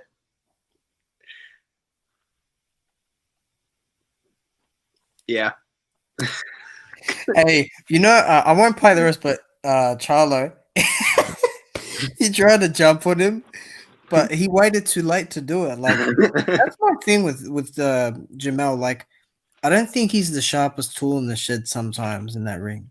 Like, I don't blame him for not jumping on him. I wouldn't have jumped on him either. I don't want a cheap shot, but yeah, true. why would I change my mind about it mid decision unless I think I'm losing this? If I rethink, man, I'm losing this. Yeah, I just love Tony Harrison's boxing. It's just beautiful. The way he catches shots and the way he defends them, his footwork, his jab. He is one of my favorite guys. Every fight he's lost, he was winning, I thought, in my opinion. Yeah, it's his defense. Up until being knocked out. Every single fight. His chin has let him down. Let me just see this. Yeah, Sky need to sort out their Thanks for the video, by the way. Sky need to sort out their commentary because what Johnny Nelson? How long's even Ade needs to stop, man. Like he needs to stop. And IFL TV, dude, they need to get rid of that freaking ad. Have you seen that ad, Tyrone, at the start? Debt UK. Debt KO. Oh, dude, that ad is so funny. It's so bad. It's so incredibly bad. What does it even mean? Like, what is it advertising? Get rid of your debt? It makes no sense. Yeah, I don't look, man. The way Coogan's like, and then the woman, and it's just ridiculous. Like, I don't get. Could you not get a better? Could you not promote that better? At least. Hey, Tyrone, did 78 do another interview? I know there was a part. I know there's a part 2, but it was 11 just minutes. All right, yeah. I don't know if I'll watch that, but I mean, yeah, obviously that's uploaded as from yesterday's one as well. But yeah, that I like that Charlo fight. But you were like this, Tyrone. You were arguing with, I think what was it, Brooklyn Child Boxing, and you're like, he was winning the fight, and then the Brooklyn Child's like, he's like, but he won in the end. That's the facts. He knocked him out. And then you're like, yeah, but that effing sucks, dude. You go. Like you had Jamel hater, man. No, Jamel is not, like, people blow him out of proportion. Like, literally his last 6-7 fights were guys who could not take a shot. To be fair, there's not a lot of guys in the division who can take his shot. You know what I mean? No, but Jamel is a fake puncher, though. You can't have 19 16 KOs and 30 wins. Something's going on here. I think There's no the way. power development is more recent, to be honest. But he's 30. It's not Yeah, like you somebody can who's still in his improve your 20s. punching technique. Look at Chisora; he's getting more KOs recently. You think he's getting better because he's older? No, it's his. Well, Silka couldn't take a shot, and Price can't take a shot. What Fast. about Dillian, Takam? What about Takam? Takam can take a shot, Takam can take a shot, but and he Chisora knocked him always out. had that right hand. Yeah, but it's gotten better, has it not? I'd say it has. Just technically, the way he throws it, I think it's yeah, superior. it has. I think his punch technique has improved under is it Ronnie Shields, right? No, Derek James. He left Ronnie Shields because he was crying about how he got a C performance after the Martirosyan fight. Oh, you're right. I'm gonna say It's this about Jamal.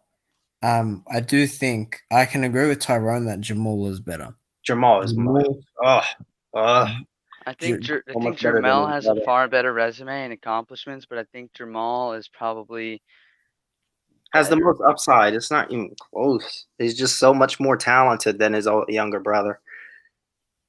Jamal. When I look at Jamal, he Jamal, like that performance versus Derevyanchenko, I mean, 10 out of 10.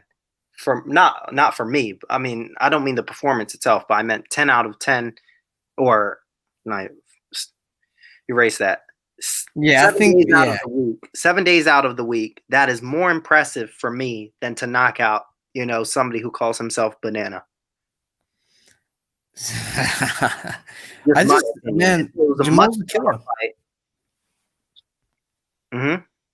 He's just a killer, man. He is a big problem, man. He hits so hard, it's ridiculous. Yeah, that was Like, the first step up fight for him at this weight. Now he can't go back down. He needs to keep going up. We need him to fight Andrade or Jacobs even, or people say Eubank Jr. next, but I don't know if Eubank is I big enough. want that. I want that fight. Korobov just got so unlucky. I couldn't believe it. Well, Mr. Eubank Senior, he lost his lisp. I used to love watching his fights, watching them back. I reckon he beat Carl Thompson the first time. Yeah. Did you watch that fight? Have you watched that? Well, I saw highlights of it, and I guess from You gotta watch the whole thing, dude. no, I didn't sit He down and watch the whole thing. put him on his ass, and he had him in trouble so many times. It was ridiculous. But Carl Thompson is so He's tough, known for recovery. and yeah, Yeah, he bro. just I he had Chris Eubank winning that one as well. I think I had it 115, 112. I love yeah, Eubank though. I might be biased. and Eubank, he was really good. Let me look at his box rec actually. Losses were 2 to Carl Thompson, 1-2. This is at the top of my head. 2 to Carl Thompson, 1-2 Calzaghe, and then there was the 2. I don't know if they were back to back, but the what was the Irish dude's name? Steve Collins, but they were not back to back. They went back to back. Let me check. All right, here we are. 45-5 with 2 draws. The 1 KO was actually not really a KO, it was an RTD. 3 back-to-back losses. Calzaghe, Thompson, all at the end of his career, 97 and 98. And then we had, I think Nigel Benn was a draw. Yes, and Ray Close. Yeah, 2 draws in a row. Steve Collins, that's it. And then he had the 2 other fights in between, and then he lost to Steve Collins again. And then he had a couple wins. But he was good. I mean, Calzaghe was late notice. The 2 Thompson fights were close until the eye stoppage. The first Collins fight I had a bit closer. I haven't watched the second, but he did lose that one pretty clearly. And I think he had a pretty successful career. I would have loved to have seen him in with the other ones from America. James Toney, that would have been a good one, but I think Toney would have beaten him. He Bill openly Watcher. said, What's that? what were you gonna say? No, I'll let you say your thing. I was just gonna say after that I gotta go now, but it's thanks for having me on. Oh, anytime, man. Just let me know. You got my Twitter. Yeah, I appreciate it. Glad I caught you live. I just randomly opened YouTube and I saw. Oh, no kidding. YouTube's on my side today. Hey. yeah. That's what's good. Excellent. Yeah, Anyways, you're welcome yeah. anytime. Yeah, thank you for having me on. And what was the What was your name, sir? I forgot. His name is Tyrone. Tyrone. Yeah, it's a pleasure to meet you, Tyrone. Have a good one. Peace. Tyrone? Oh, he's muted.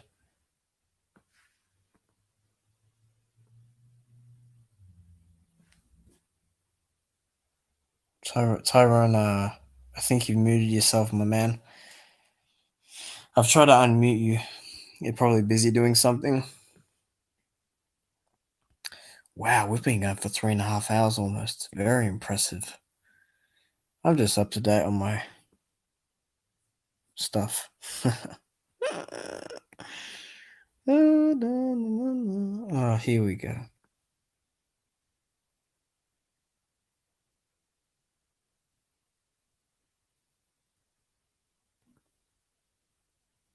Yeah, man, freaking I think Tyrone just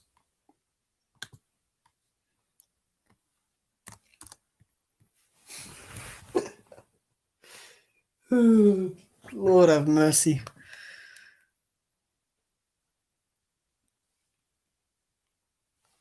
Oh boy, just seen another interview from Usyk. Oh no. Salute to everyone that has come to the chat as well.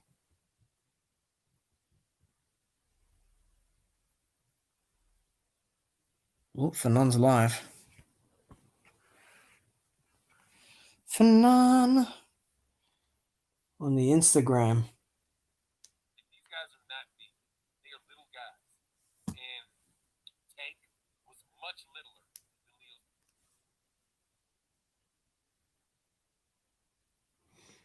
than Leo. Oh, never mind about that. Yeah, man. I mean, freaking Tyrone's gone blank on me, but that's okay. That's fine. I've been going forever on this. Usyk, either fight me or relinquish. His belt won't be going anywhere anytime soon. I'll tell you that. Let me check the chat.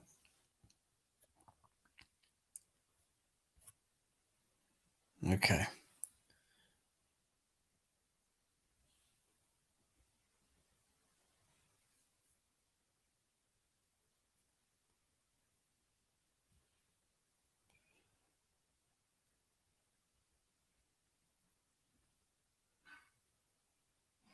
Someone's put a video up about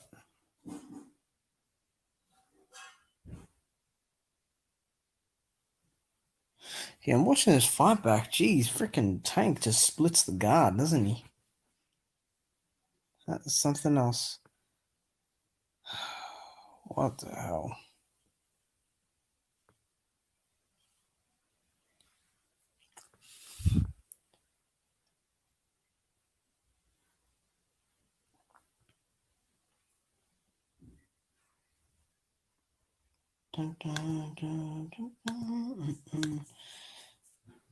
Just scrolling through my Twitter.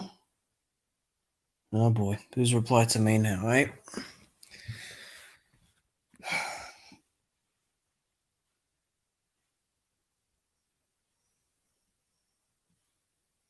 Nope, who's this now? Tyson Fury, have you put something on?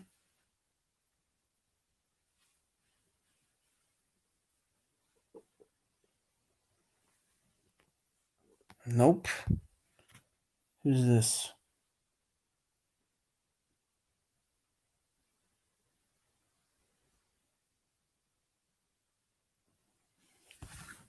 Who posted this? I want to see who posted this.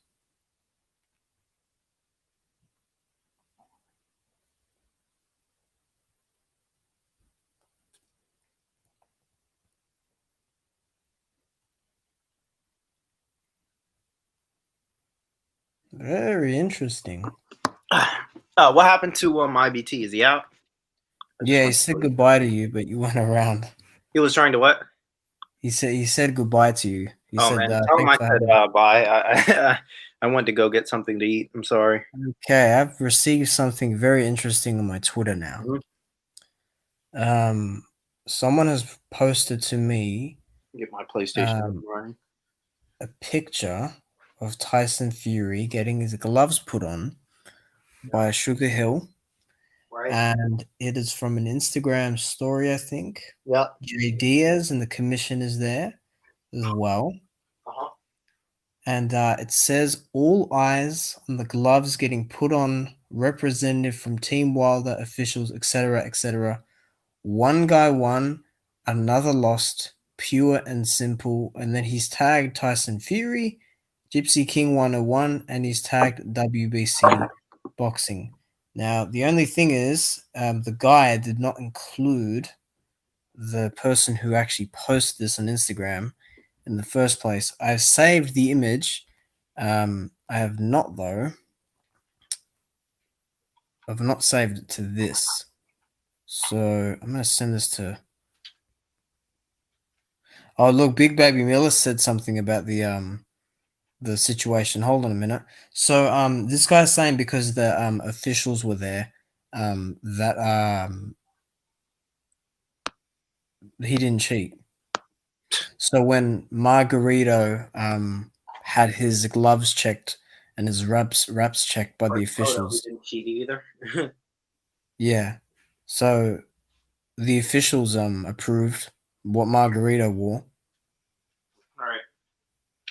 So again, I don't get I don't know what argument that is. Like, you don't need to, like, what is this post telling me? Well, because they were there, he couldn't have cheated. You know, like, people are weird. Now, Big Baby Miller has said, "Man, tell this P boy, shut up, shake my effing head, sucker ass, dude. You."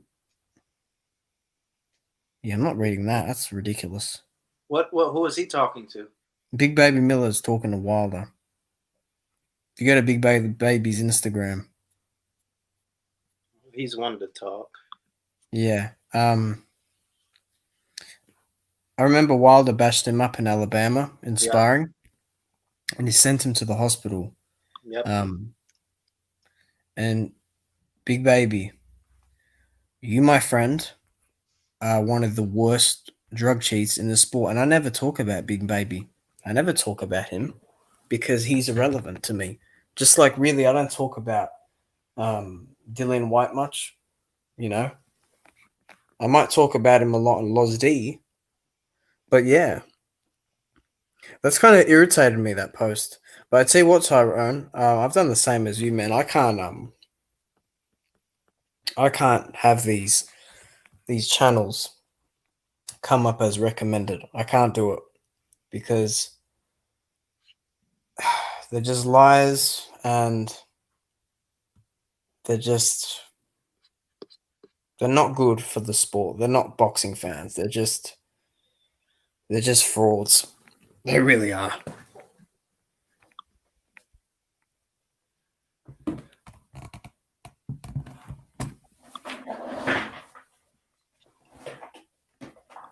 Is your mic on? No, your mic is good.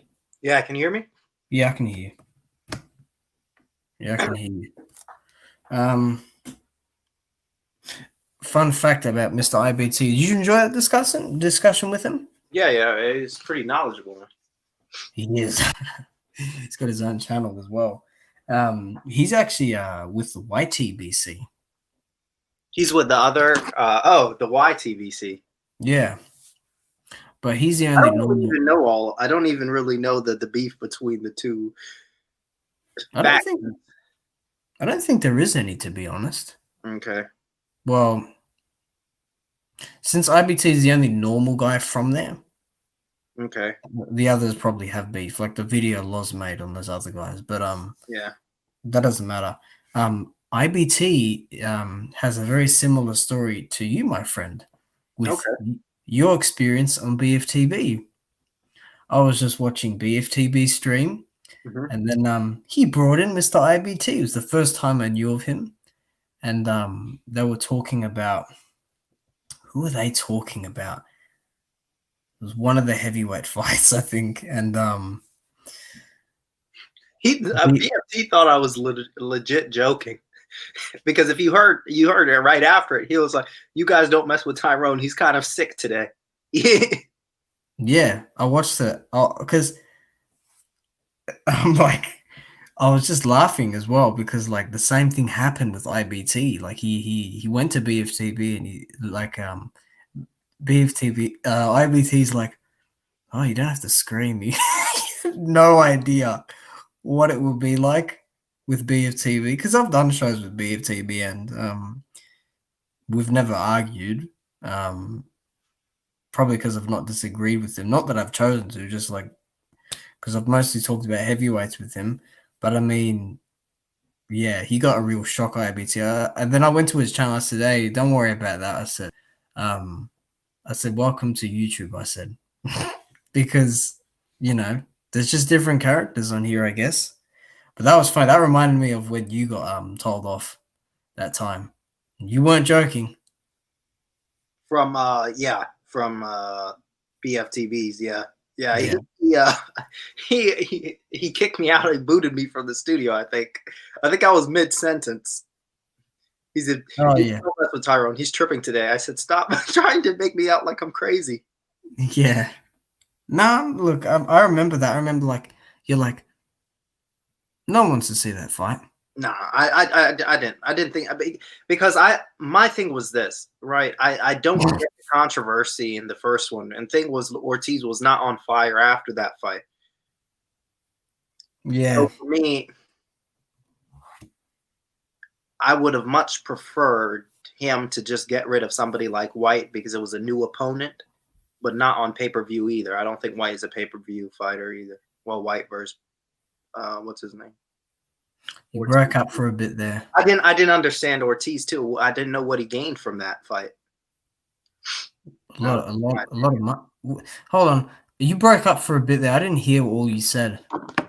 I said I didn't understand what I would much rather preferred him fight White just to get that guy out of the way instead of fighting Ortiz in a rematch because I didn't know what he got from it. What did Ortiz do to get the rematch, and what did you know what I mean? I didn't understand it. Yeah.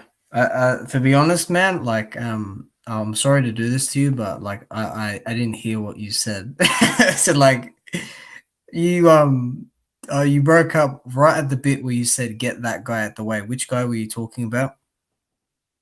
Dillian White. I thought you meant him. Okay. I thought who else would it be? I agree. I would have I would have liked for him to have done because look, I'm not very critical of Wilder. Like I don't criticize him much, but I will on certain things. I reckon rather than the thing is though, like Dillian already had that fight scheduled, so it's kind of hard. But I would have rather White because one, it's new. Somebody of note, and then went into the Wilder Ortiz too. That'd be different, but he really didn't. Other than Christian Hammer and I still enjoyed that fight, but I would have rather him go to the UK and gone and knocked out Dillian there. Yeah, because that would have been huge. He would have been like I'm here, I'm here. Now bring on the other one, Yeah, I think. Man, you keep dipping in and out. Wait, can you hear me? I'll try to refresh. Maybe Sugar Hill posted that. Man, this whole thing with Wilder, fuck. I'm not gonna say much on it on anyone else's platform. It's just a big mess. All right, you here? Yeah. Can you hear me now? I just don't know who made that post on Instagram. With who? That Tyson Fury thing. Actually, hold on. Let me I'll bring it up. I'll put it in the chat. Hold on. I want to get your thoughts on that.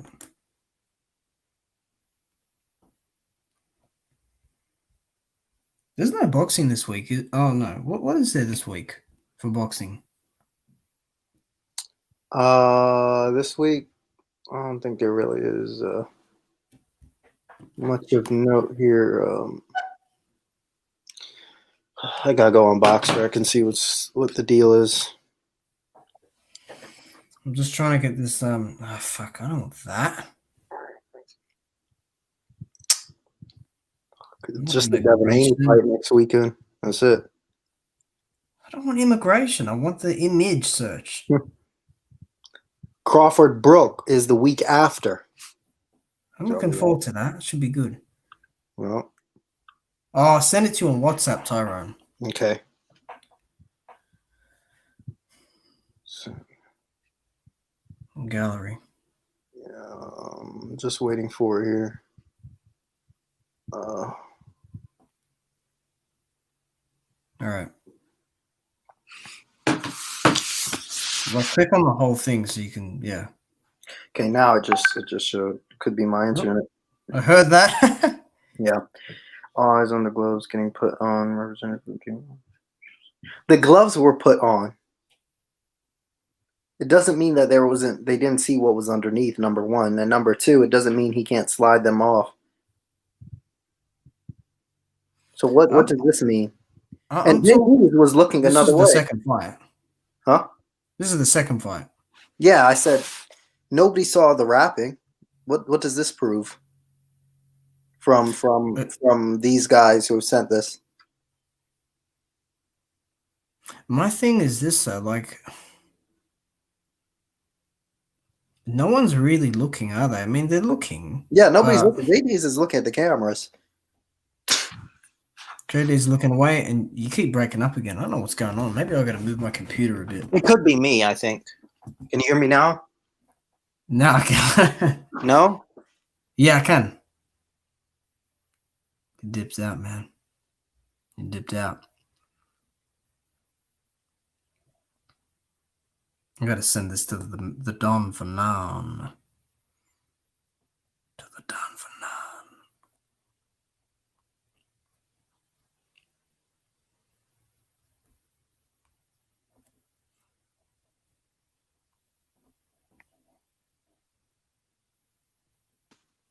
Okay, now. All right, you back? Yeah. All right, cool, man. So I mean, those were your thoughts, yeah, on that. Yeah. I don't know, man. I don't really feel like there's much more else to say on that particular situation because Yeah. I think Wilder said that there's like 3 doctors that can back up Exactly. that have proof of the injury on barbershops, which I'm going to watch very soon. But yeah, same. I'm actually about to head out in a couple of minutes. Yeah, I'll let you go in a second. If that is the case, there's no way out of this. Yeah, no way. I'm gonna end up in court. Yeah, it's no good. But you know what, man? I appreciate you and IBT hopping on here today. It was very good to have you on again. Yeah, I want to talk with IBT again. He's pretty knowledgeable, and we're around the same age, I think. So. Yeah. It's weird. Like, why are we like we're like nerds? Who's we? Nerds? Me and IBT. Yeah, that's fine. Well, it's nothing. I mean, that's good. You know, like boxing nerds. In a Yeah, way. like box rec skimmers. Especially when we were talking about the lower weight class, you were probably like, "What the fuck?" Well, yeah. I mean, the lower weight classes. I mean, that's far down there. I only pay attention to minimum weight because there's some interest for me there, but the other ones I don't. It doesn't mean I'm not like a hardcore because I've been in this most of my life, but I just pay attention to some of the probably super featherweight and above. I pay attention to. The rest doesn't intrigue me as much. Yeah, but I'll let him know even about Loz D Punch Out. If you can get on that. I don't know about the time difference for him, but yeah, just hit me up whenever you want to Want me on your stream, or you want to Yeah, definitely. Yeah. show with me? Yeah. And yeah, man. Yeah. That's Thanks for letting me on. Hopefully we do this. We'll probably do this again sometime during the week or next week as well. And any big fights, we come in and talk about it and just give our opinion. yeah. I mean, it'll depend this week because I'm just waiting. I'm waiting on news. Just new stuff to come up, and I'll choose to talk about it or not. But Yeah. yeah, man. Take care, man. Take Yep. care. All Catch right. you man. later. Yep. Peace. All right. We'll just finish up here. Thanks to everyone in the chat. Hope you're all well. Again, stay safe in this crazy time because oh man, it's a dangerous time we're living in. But yeah, with that, I'm out. Peace.